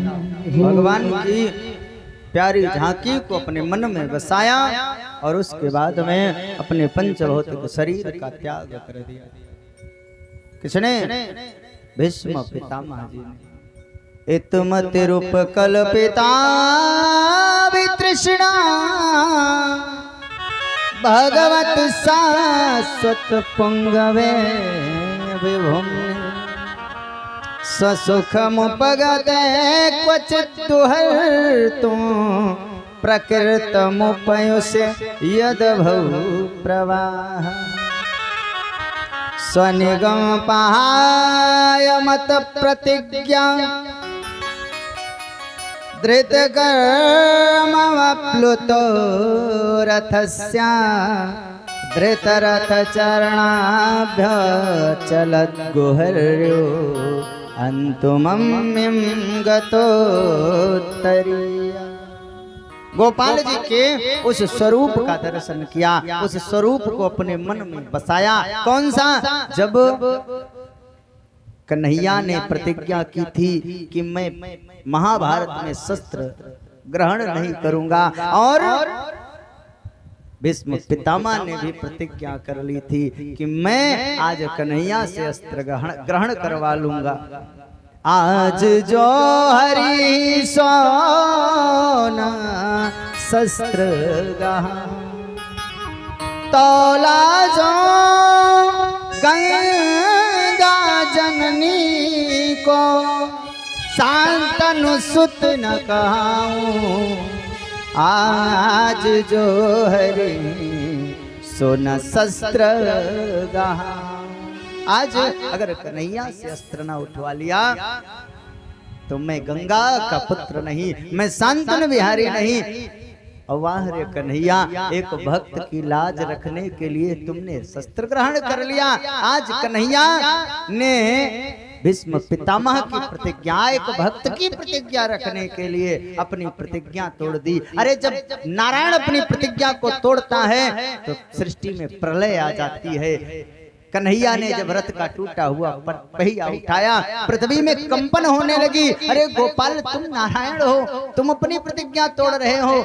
तो भगवान ने अपना दुपट्टा पृथ्वी माता पर छोड़ दिया। गतोत्तरीया, उनका दुपट्टा गिर गया नीचे कि पृथ्वी देवी तुम शांत रहो। मैं अपने भक्त की प्रतिज्ञा को रखने के लिए, उनकी बात को रखने के लिए अपनी प्रतिज्ञा को तोड़ रहा हूँ, न कि सृष्टि पर प्रलय लाने के लिए। उसी स्वरूप का ध्यान किया। देहांत काले तुम सामने हो, मुरली बजाते मन को लुभाते। यह गीत गा कर तननाथ त्यागूं, गोविंद दामोदर माधवे। यही निवेदन हम लोगों को भी करना चाहिए कि किसी चाहे जौन सा रूप, जो भी रूप भगवान का हमें पसंद है, वो रूप हमेशा अपने आंखों में, अपने मन में बसा करके रखें। न जाने कब जिंदगी की शाम ढल जाती है, कोई भरोसा नहीं। तो कम से कम गोपाल का स्वरूप तो हमारे हृदय में विराजमान रहेगा। आज पंचभौतिक शरीर त्याग करने के बाद में सारे पांडव रोने लगे। भगवान ने समझाया कि ऐसे महापुरुष के अपने लोक गमन पर आंसू नहीं बहाना चाहिए। आज पांडवों को समझा करके भगवान द्वारिका गए, अर्जुन भेजने गए। कुछ समय के उपरांत में जिस गर्भ की रक्षा गोपाल जी ने करी थी, उत्तरा माता के गर्भ से एक सुंदर बालक जन्म लेता है, जो जिसका नाम विष्णु रखा गया, विष्णु रात रखा गया। कन्हैया भी चोचक में आए, अपने यहाँ बरही होती है, मसवारा होता है, और उधर वेस्ट यूपी में, उधर हस्तिनापुर साइड में छोचक होता है। जैसे अपने यहाँ मसवारा होता है, उसी को वहां पर छोचक कहते हैं। छोचक में भी कन्हैया आए, अपना जो भी वस्त्राभूषण लेकर के द्वारिका से। अब जब से ये विष्णु रात हुआ है, तब से जिसको देखता है एक टक निहारता है थोड़ी देर तक, उसके बाद जोर जोर से रोने लगता है। जिसको देखता है थोड़ी देर निहारता है, उसके बाद जोर जोर से रोने लगता है। कोई समझ नहीं पा रहा क्यों रोता, क्यों रो रहा है बालक। हर चेहरे को मिलान करता है कि ये है कौन, जो मुझे गर्भ में मिलने गया था, ये वही तो नहीं है। हर चेहरे को ध्यान से देखता है, और जब मिलान करता है और दूसरा ठहर जाता है तो लगता है रोने। हर चेहरे में उस कन्हैया को देखना चाहता है, लेकिन वो गोपाल नहीं दिखाई देता, तो विष्णु रात रोने लगता है। इतने में कन्हैया आ जाते हैं छोचक में, और जैसे कन्हैया पहुंचे, कन्हैया के हाथ में जैसे ही पांडवों ने विष्णु रात को रखा, कन्हैया को देखा और तुरंत पहचान गया विष्णु रात कि ये तो वही हैं जिन्होंने मेरी गर्भ में रक्षा करी थी। जोर जोर से खिलखिला के हंस उठा, और जैसे ही हंसा, भगवान ने, कन्हैया ने उसके सर पर हाथ रखा, और हाथ रख करके सर पर हाथ घुमाया, और घुमा करके कहा कि आज से इसका नाम परीक्षित है। बोलिए महाराजा परीक्षित की जय हो। उसके बाद में आज अर्जुन से फिर कहा कि मुझे लेकर के चलो द्वारिका, मैं द्वारिका जाना चाहता हूँ। आज द्वारिका में गए। गोपाल जी अपने माता पिता के चरणों में सर रख के प्रणाम किया। कहा तीनों लोगों के स्वामी हैं। एक बात बताएं, भागवत जी से, भागवत को सुनने से मोक्ष होता है, जरूर होता है। भागवत जी में लिखा है यह जीवन, दुनिया के जितने ग्रंथ हैं जीवनों को सुधारने के लिए है, लेकिन भागवत सुधारने के लिए भी है, जीवन को, जिंदे को सुधारने के लिए है और मरे को भी सुधारने के लिए। भागवत ऐसा ग्रंथ है जो जिंदे और मुर्दे दोनों को सुधारने की का ग्रंथ है। इसलिए भागवत जी के प्रसंगों को जब सुनो, मनन करो और उसके बाद में अपने जीवन में उतारने का प्रयास करो। आज कन्हैया जहाँ जो तीनों लोगों के नाथ हैं गए हैं, अपने बुजुर्गों को प्रणाम कर रहे हैं। हमें भी प्रणाम करना चाहिए, अपने वरिष्ठों का, अपने बुजुर्गों का, सम्मानित लोगों को प्रणाम करना चाहिए। प्रणाम करने से 4 चीज फ्री में मिल जाती है, मुफ्त, बिना दाम लगाए। अभिवादन शीलस्य नित्यं वृद्धोपसेविना, जो अभिवादनशील होते हैं, नित्य बुजुर्गों के पैरों की सेवा करते हैं, चरणों की वंदना करते हैं, उन्हें 4 चीजें फ्री में मिल जाती हैं। क्या क्या? चत्वार तस्य वर्धते आयुर्विद्या यशो बलम। आयु, विद्या, यश और बल, कोई भी ऐसा बड़ा नहीं होगा जिसके चरणों में सर रख के प्रणाम करो और तुम्हें आशीर्वाद के अलावा कुछ और कहे। वो आपको आशीर्वाद देगा, खुश रहने का आशीर्वाद देगा, जुग जुग जीने का आशीर्वाद देगा, लंबी आयु की कामना करेगा, धनी होने की कामना करेगा परमात्मा से। और जब आशीर्वाद बटोरते रहोगे तो जरूर वह काम आएगा। आज द्वारिका में रह रहे हैं, धीरे धीरे वह समय आया, काल आया कन्हैया के पास। काल ने कहा कि आपने जो अपना समय निर्धारित किया था वो पूर्ण हो चुका है, आगे आपको रहना हो तो आप कोई रोक नहीं सकता, लेकिन मैं आपको बताने के लिए आया हूँ। कन्हैया अपनी लीला को स्मरण करके आज जाने वाले हैं। समय पूर्ण हो चुका है। कन्हैया के सामने, अर्जुन के सामने ही देखते सारे यदुवंशी समाप्त हो गए। धीरे धीरे सारे यदुवंशी समाप्त हो गए। बलराम जी भी अपने धाम को चले गए। आज गोपाल जी अर्जुन को बुलाते हैं और अर्जुन को बुला करके कहते हैं कि मेरे जाने के बाद ये द्वारिका डूब जानी है। जो मेरी रानियां हैं, जो मेरी पटरानियां हैं, इनको लेकर के जाओ। कहाँ? राधा रानी के चरणों में छोड़ देना, इनका उद्धार हो जाएगा। अर्जुन लेकर के चले और जब लेकर के चले तो स्वयं कन्हैया भील बन करके आए और अपनी गोपिकाओं को छुड़ाया, अपनी पटरानियों को छुड़ाया और लेकर के अपने धाम को चले गए। अर्जुन रोते रह गए, कुछ नहीं कर पाए। पुरुष बली नहीं होत है, समय होत बलवान। समय बली, समय कौन है? समय जब परमात्मा हमारे साथ है तो हमारा समय है, और परमात्मा का साथ छूट गया समझ लीजिए समय हमारे साथ नहीं है साहब। जब तक कन्हैया अर्जुन के साथ में थे तब तक वही गांडीव, वही अर्जुन, वही बाण। आवाज कन्हैया साथ में नहीं है, वही अर्जुन, वही गांडीव, वही बाण है, कुछ नहीं कर पाए। भीलन लूटी गोपिका, वही अर्जुन, वही बाण, कुछ नहीं हो पाया, कुछ नहीं कर पाया। भगवान अपने गोपिकाओं को छुटा करके ले गए और उसके बाद में कन्हैया भी अपने धाम को, अपनी लीला को संवरण करके चले गए। आगे की कथा में आप श्रवण करोगे और आगे की कथा में अगर समय मिलेगा तो सुनाने का प्रयास करेंगे। इधर युधिष्ठिर जी सभा में कहते हैं कि अर्जुन जब द्वारिका जाता है तो यहाँ का सुख, यहाँ का वैभव भूल जाता है। कन्हैया न जाने कितना प्यार दे देते हैं इसको कि वो यहाँ के बारे में भूल ही जाते हैं। अरे अब तो परीक्षित भी बड़ा हो गया, अब तो उनका पोता भी बड़ा हो गया, आखिर क्यों नहीं आते? इतने में अर्जुन चेहरा लटकाए हुए सभा में प्रवेश करते हैं और जब सभा में आए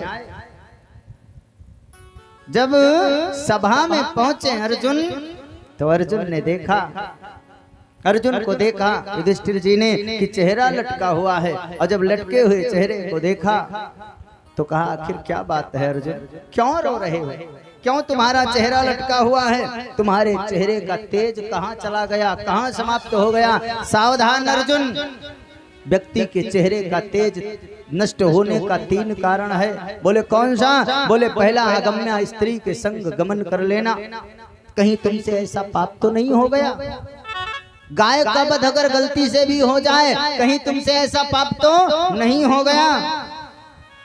अथवा तेज नष्ट होने का एक कारण और है, जिसके बिना जीवन में हमने रहना नहीं सीखा, जो हमारे, जिसको हम प्राणों से भी ज्यादा प्यार करते हैं, वो हमें छोड़ करके धराधाम से चला जाए तो हमारे चेहरे का तेज समाप्त हो जाता है। कारण क्या है?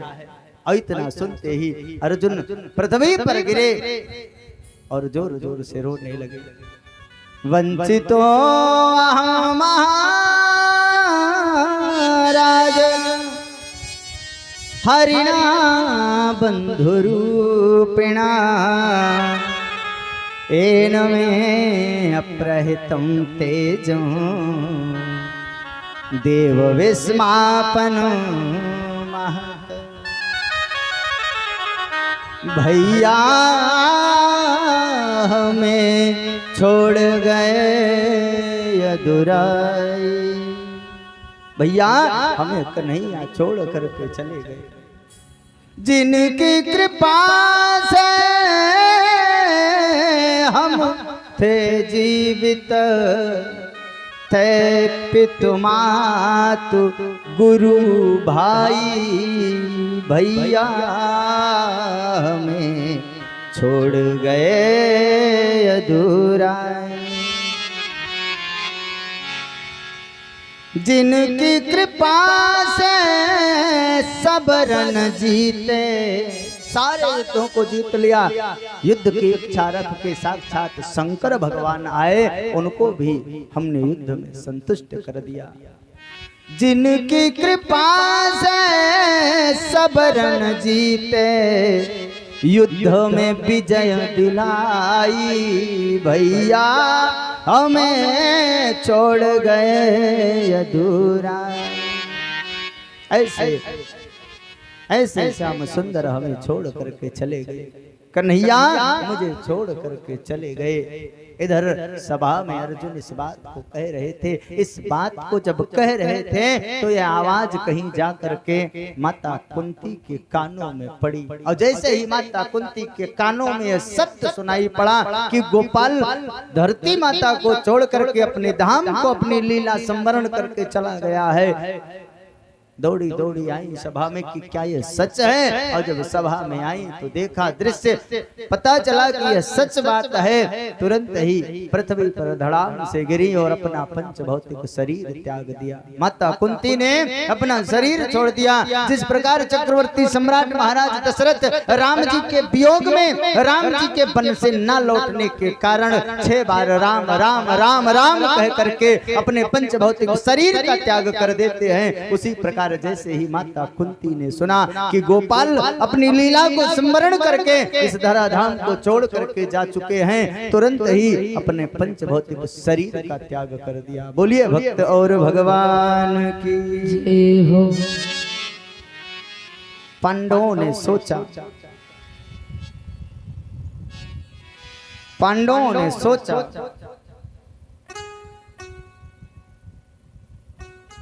कि मेरे गोपाल इस धराधाम को छोड़ करके चले गए तो अब मेरा इस धरती पर रहना उचित नहीं है।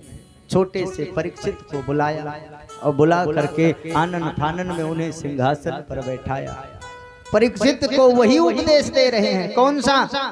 जो उपदेश कन्हैया ने पांडवों को दिया था, जो उपदेश भीष्म पितामह ने पांडवों को दिया था, उसी उपदेश को दिए। कहते हैं बेटा कभी आंखों के सामने पाप होते हुए मत देखना, कभी अगर शत्रु भी चरणों में आ जाए तो उसे माफ कर देना। पाप नहीं करना चाहिए। जहाँ सुराज प्रिय प्रजा दुखारी, सो नृपावसी नरक अधिकारी। अपनी प्रजा को सुख देना ही एक अच्छे राजा का परम धर्म है। अपनी प्रजा को सुखी रखना। और यह कह करके राजगद्दी पर आसीन करके परीक्षित को स्वयं स्वर्गारोहण के लिए चल दिए। एक एक करके हिमालय के रास्ते स्वर्ग को गए थे।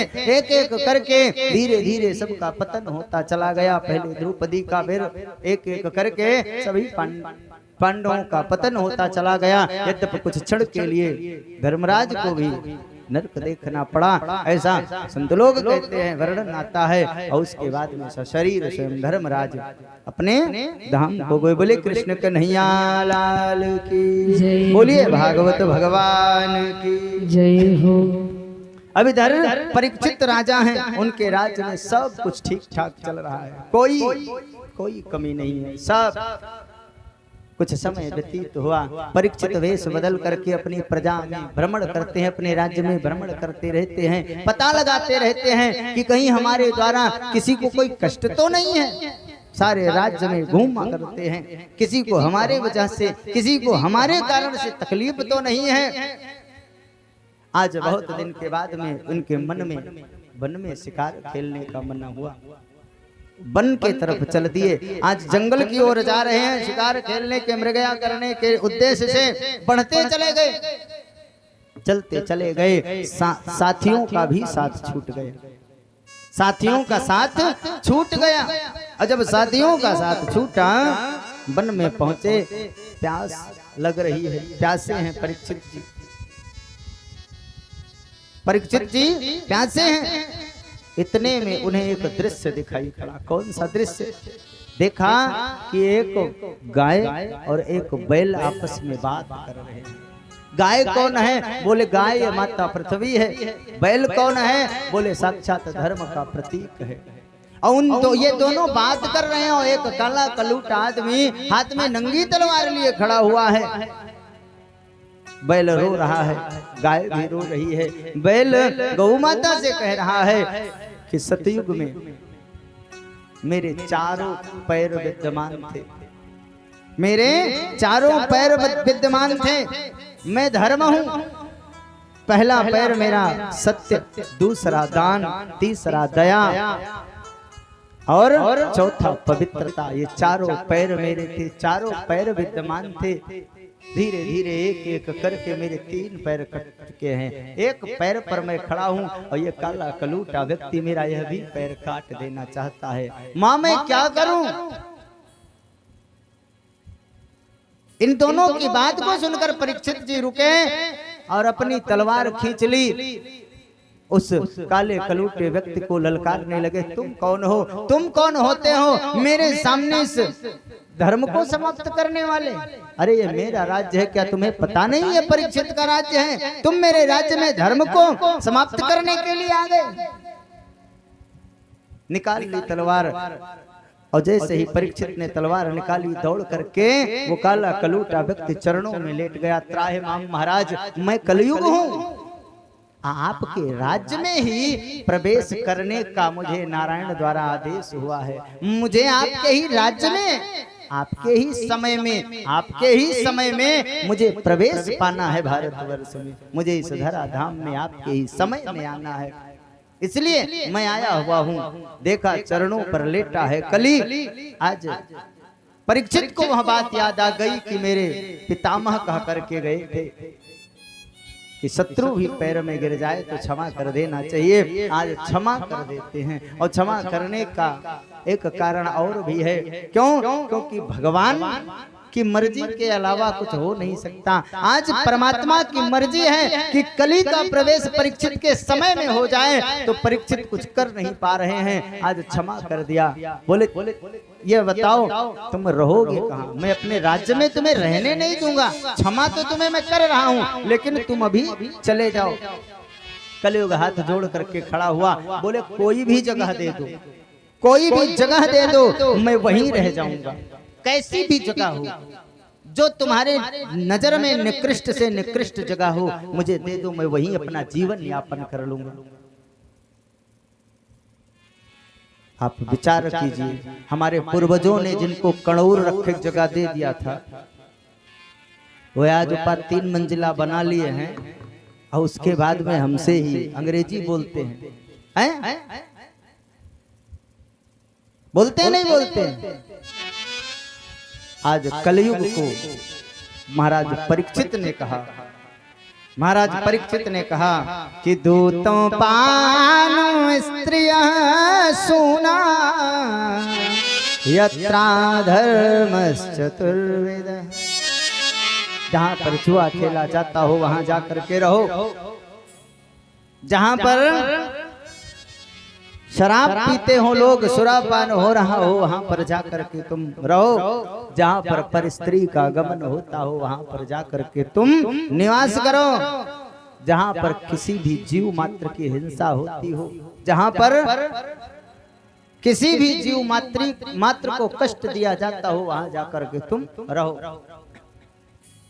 कलयुग प्रसन्न हो गया। कलयुग ने कहा महाराज आपने बड़ी हमारे लायक जगह हमको दे दी है, लेकिन कभी एक ड्राइंग रूम की भी जरूरत रहती है, कोई अच्छा सा भी एक घर दे दो। ये सारे घर तो आपने दे दिए, मेरे रहने भर को पर्याप्त हैं, लेकिन एक छोटा सा कोई अच्छा सा भी घर दे दो।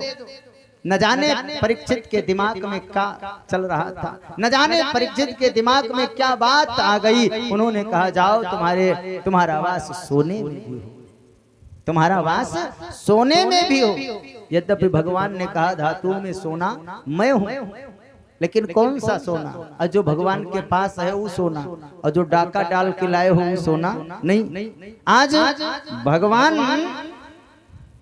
न जाने क्या इनके बुद्धि में आया, इन्होंने कहा कि तुम्हारा वास स्वर्ण में हो। ये इसी बात की प्रतीक्षा कर रहा था कली। उसने सोचा कि जब तक राजा पर मेरा प्रभाव नहीं पड़ेगा तब तक प्रजा का मैं क्या बिगाड़ लूंगा। आज नन्हा सा सूक्ष्म रूप बनाया और परीक्षित के जो स्वर्ण मुकुट था उसमें प्रवेश करके परीक्षित के बुद्धि में प्रवेश कर गया। इधर प्यास से पीड़ित, इधर प्यास से दुखी पीड़ित परीक्षित और आगे को चल देते हैं। और जैसे ही आगे को गए, एक संत की समीप मुनि की एक कुटिया दिखाई पड़ी। समीप मुनि ध्यान में थे। ध्यान की अवस्थाएं होती हैं, एक तो होता है कि आंख बंद कर लो, 4 आदमी देखो तो आंख बंद कर लो, आदमी सोचेगा कि कोई छपरा उठवाया कहे कावा हुआ, और पूजा करने लग जाओ। घर के बालक बता देंगे भैया महाराज पूजा कर रहे हैं, छपरा उठवाने नहीं जाएंगे। एक वो भी ध्यान होता है, और एक ध्यान यह भी होता है कि परमात्मा के चिंतन में तन की सुधि भूल जाए, ये जगत का जंजाल छूट जाए, परमात्मा से साक्षात्कार होने लगे। देह का कोई जहां देह अभ्यास की निवृत्ति हो जाती है, जहां पर यह जगत का जंजाल छूट जाता है, आत्मा से परमात्मा का साक्षात्कार होने लगता है, एक वह भी समाधि है। समीप मुनि उसी निर्गुण निराकार ब्रह्म की समाधि में लीन थे और इस जगत के झंझावातों से मुक्त थे। देह के अभिमान से ऊपर थे, देह के मान से, देह भाव से ऊपर थे। आज महाराज समीप को देख करके परीक्षित जी कहते हैं कि संत जी मुझे जल मिलेगा जो इस दुनिया में ही नहीं है। दीदार दिलरुबा का दीवार कहा है, और उस पार जिसने झांका इस पार वो कहाँ है। ये जो आंखों के सामने पर्दा पड़ा हुआ है माया मोह क्रोध और लोभ का, इस पर्दे से उस पार जिसने झांक लिया, जिसकी नजर परमात्मा से लड़ गई, जिसकी नजर गोपाल से लड़ गई, जो इस पर्दे से ऊपर उठ गया, वो उस पार ही रह जाना है, इस पार वो नहीं आना है। प्यारे आज समीप मुनि उस पार हैं, इस पार परीक्षित बुला रहे हैं, इन्हें होश नहीं है। एक बात बताएं, रामचरितमानस में एक राजा हुए प्रताप भानु, वो नकली संत को असली समझ बैठे, पतन हो गया, पतन हो गया। और महाभारत में भागवत जी में एक असली संत को परीक्षित जी ने नकली संत समझ लिया और इन्हें श्राप मिल गया, इनका भी नुकसान नहीं हुआ। नजरें धोखा खा सकती है क्योंकि हमारी लौकिक नजर है, हम देखते हैं। देखा अपना वस्त्र को, भेष को प्रणाम है, हाँ ठीक है, भेष को प्रणाम करो, लेकिन उसके पीछे मत पड़ जाओ। हमने देखा कि लाल पीला पहने महाराज है, अब उनके पीछे हाथे धो के पड़े हैं कि महाराज हम हाथ धो आए हैं, लो देख लो। नहीं जाना चाहिए। क्यों? क्योंकि हमारी ये लौकिक दृष्टि ये नहीं जान पाएगी कि ये असली में क्या है, असलियत क्या है यहाँ पर, ये हमारी आंखें नहीं देख सकती साहब। इसलिए हमारे कहने का तात्पर्य है, उन्हें देखो, भेष को प्रणाम करो, भगवान उनके अंदर भी विराजमान है, ऐसा मान करके उनके प्रणाम करो, लेकिन उनके पीछे हाथ धोकर नहीं पड़ना प्यारे, नहीं पड़ना, नहीं तो अपना फोटो दे देंगे और कहेंगे जाओ पूजा करो।